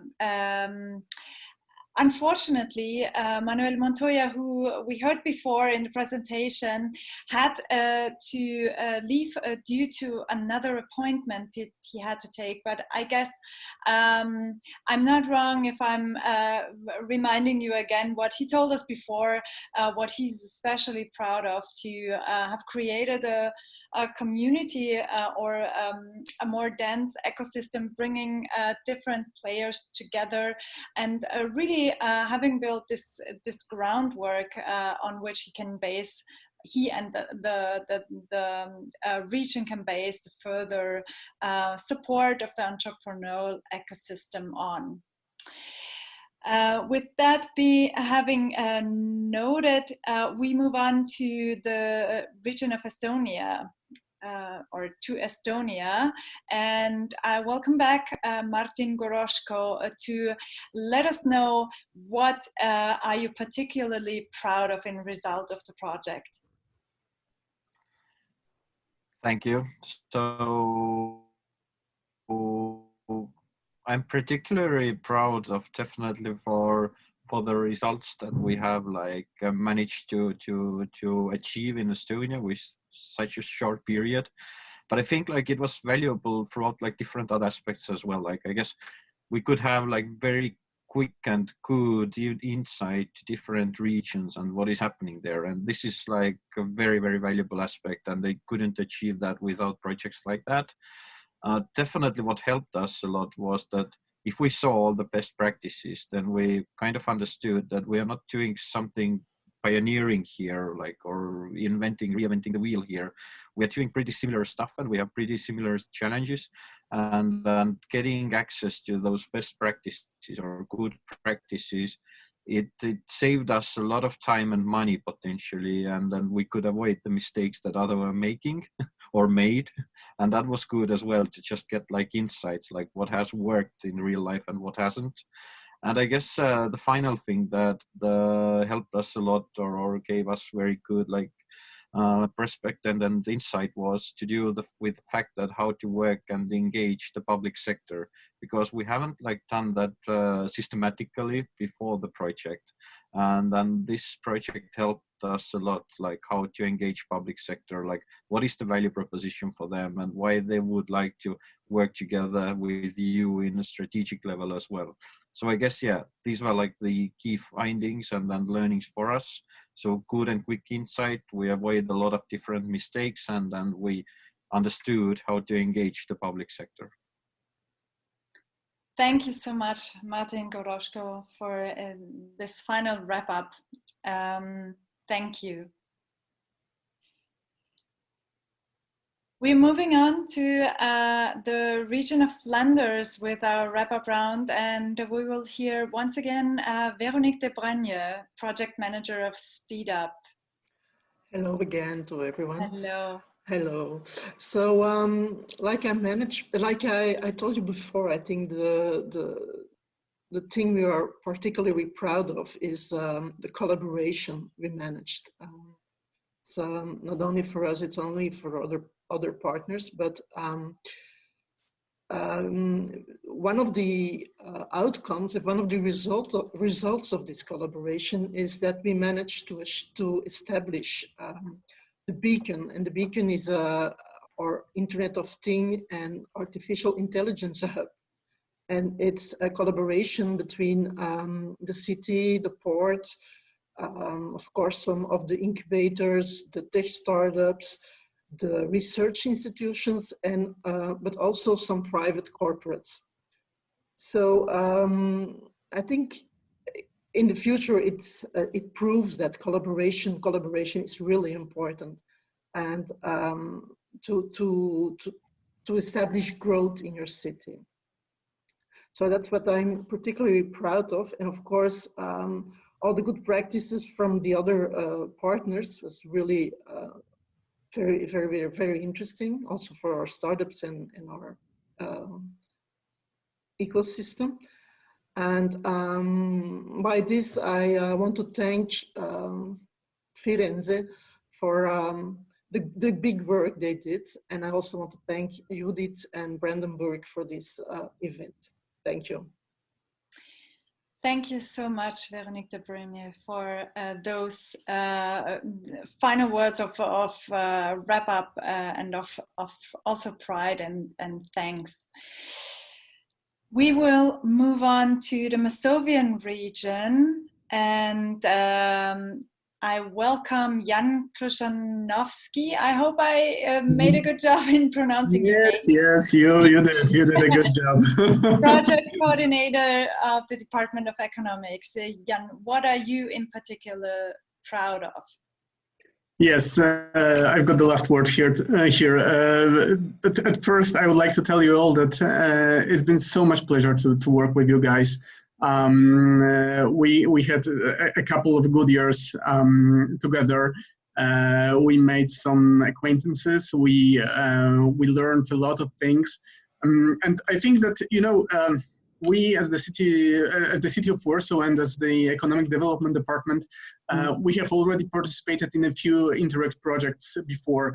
And my experience from the previous project that we had was that we learned something, but it eventually all went retarded, and there was no outcome of the project. Really sorry, but nothing maintained. And here, the Speed Up project is the first project where we have something really, really that was left after the project. The first thing that I wanted to look at is the local stakeholders group. It would seem that at the very beginning that it was just the inside tool of the Speed Up project to build up the work around good practices. However, it became a very, very, very effective and very, lasting tool, because we, as the public sector, as the city of Warsaw, we have never worked so tightly with other stakeholders, with other SMEs, with other business environment institutions that also bring support for startups in the city. And the Speed Up project triggered it. It triggered it perfectly. It was a chance to bring all the stakeholders to the table. It was a chance to involve them in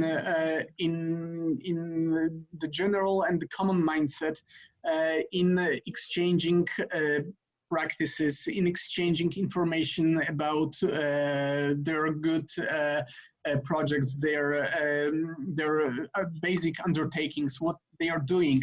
And thanks to that, in the projects and in the application form, it was said that we had to do just a couple of meetings with the local stakeholders group just to fill the project requirements. However, we are still, after that, we're still organizing local stakeholders group, and I must say that the local stakeholders group are even asking me, hey John, when will be the next local stakeholder group? And I was thinking, okay, it has already ended in the project, but we will move on with that. So they're expecting that from us to go on with that. They're expecting us to lead this local stakeholder group and to help each other, to exchange information. We have also made the initiative of promoting each other's projects within the group, using the let's say the tactic that we are not competing with each other, that we are building the local ecosystem in Warsaw. So we are not a competition towards each other. The market is big, so we will cope with that. So and they went after it. So I think that this is the biggest achievement of the Speed Up project, at least for us. The tool that seemed to be just handy for filling the project requirements, but in the end it came up to be a great tool for development, for uniting the ecosystem, and for involving the local players to cooperate with each other. Of course, we learned a lot from the best practices. We have. It's hard to say that it's difficult to say that Made of Lisboa was the only best practice that we have learned from, because we have examined and we have assessed like 6 good practices from various regions, from Brandenburg, from Florence, from Tallinn. We have learned a lot also from Mectory. Hello, Martin. Right now we are trying to implement the best solutions from Mectory. Just knowing how it looked like to our Center of Creativity Targowa, our next public incubator that will be opened in 2, maybe 3 years for creative sector. So there are some little parts of all the best practices that we have learned within Speed Up projects that we can use in different projects that we are working on currently. So there is no one big point beside this local stakeholders group. The whole Speed Up project is is like one good practice that worked very fine for us, for the city of Warsaw. And having said that, I hope that we will meet again, guys, because it was so wonderfully to know all of you and to work with you. I really looked forward to each of our meeting, and I hope that God bless you. Just God bless you, and see you in other EU projects. Well, thank you so much, Jan, for these last words in this round. You really lived up to your position as last speaker in the wrap-up round. And we can see this also in the reactions of the audience. So we see many, many clapping hands and thumbs up. So thank you for wrapping the wrap-up up. No problem. Well, with that being said, we are on the at the end of this final conference, and I want to use the opportunity to address something very obvious, but also something very nice, which is obviously, we've all noticed we didn't stay on schedule. We had some overtime, and I want to address that because we obviously noticed that many presentations have been very interesting and a little bit longer than planned, but we haven't been strict on the timetable for two reasons. First of all, you have made this long journey together, and from hearing the presentations, from hearing the wrap-up of this event, it is absolutely clear that most of you, all of you, have enjoyed it and have gotten so much out of it, and have so much in your pockets now, so much more in your pockets. And we would have been very, very sad to cut off any of these wonderful presentations of the efforts that have been made, of the connections that have been made. And that is one reason why we didn't, why we haven't looked at the watch so closely. The second reason is, as we said before, and as you have noticed, this event has been recorded or is recorded and will be provided to all partners in the future. So for the ones that had to leave today early due to other appointments, they will of course have the opportunity to see the whole event again, to re-watch the presentations. And that is why we haven't been that strict on the timetable. And we hope we met your needs and yeah, put it to your satisfaction with that schedule. And as it has been mentioned before, this event, it is called the final conference of the Speed Up project, but it obviously can be understood as short stopover on your further cooperation. With the Speed Up Pass, there is another very promising project that will connect all of you for further cooperation. At this moment, there's for me nothing else left to say than thank you very much for your contributions, for this great work you've been doing, not only today, but within the past 4 years. Thank you and have a very, very nice day.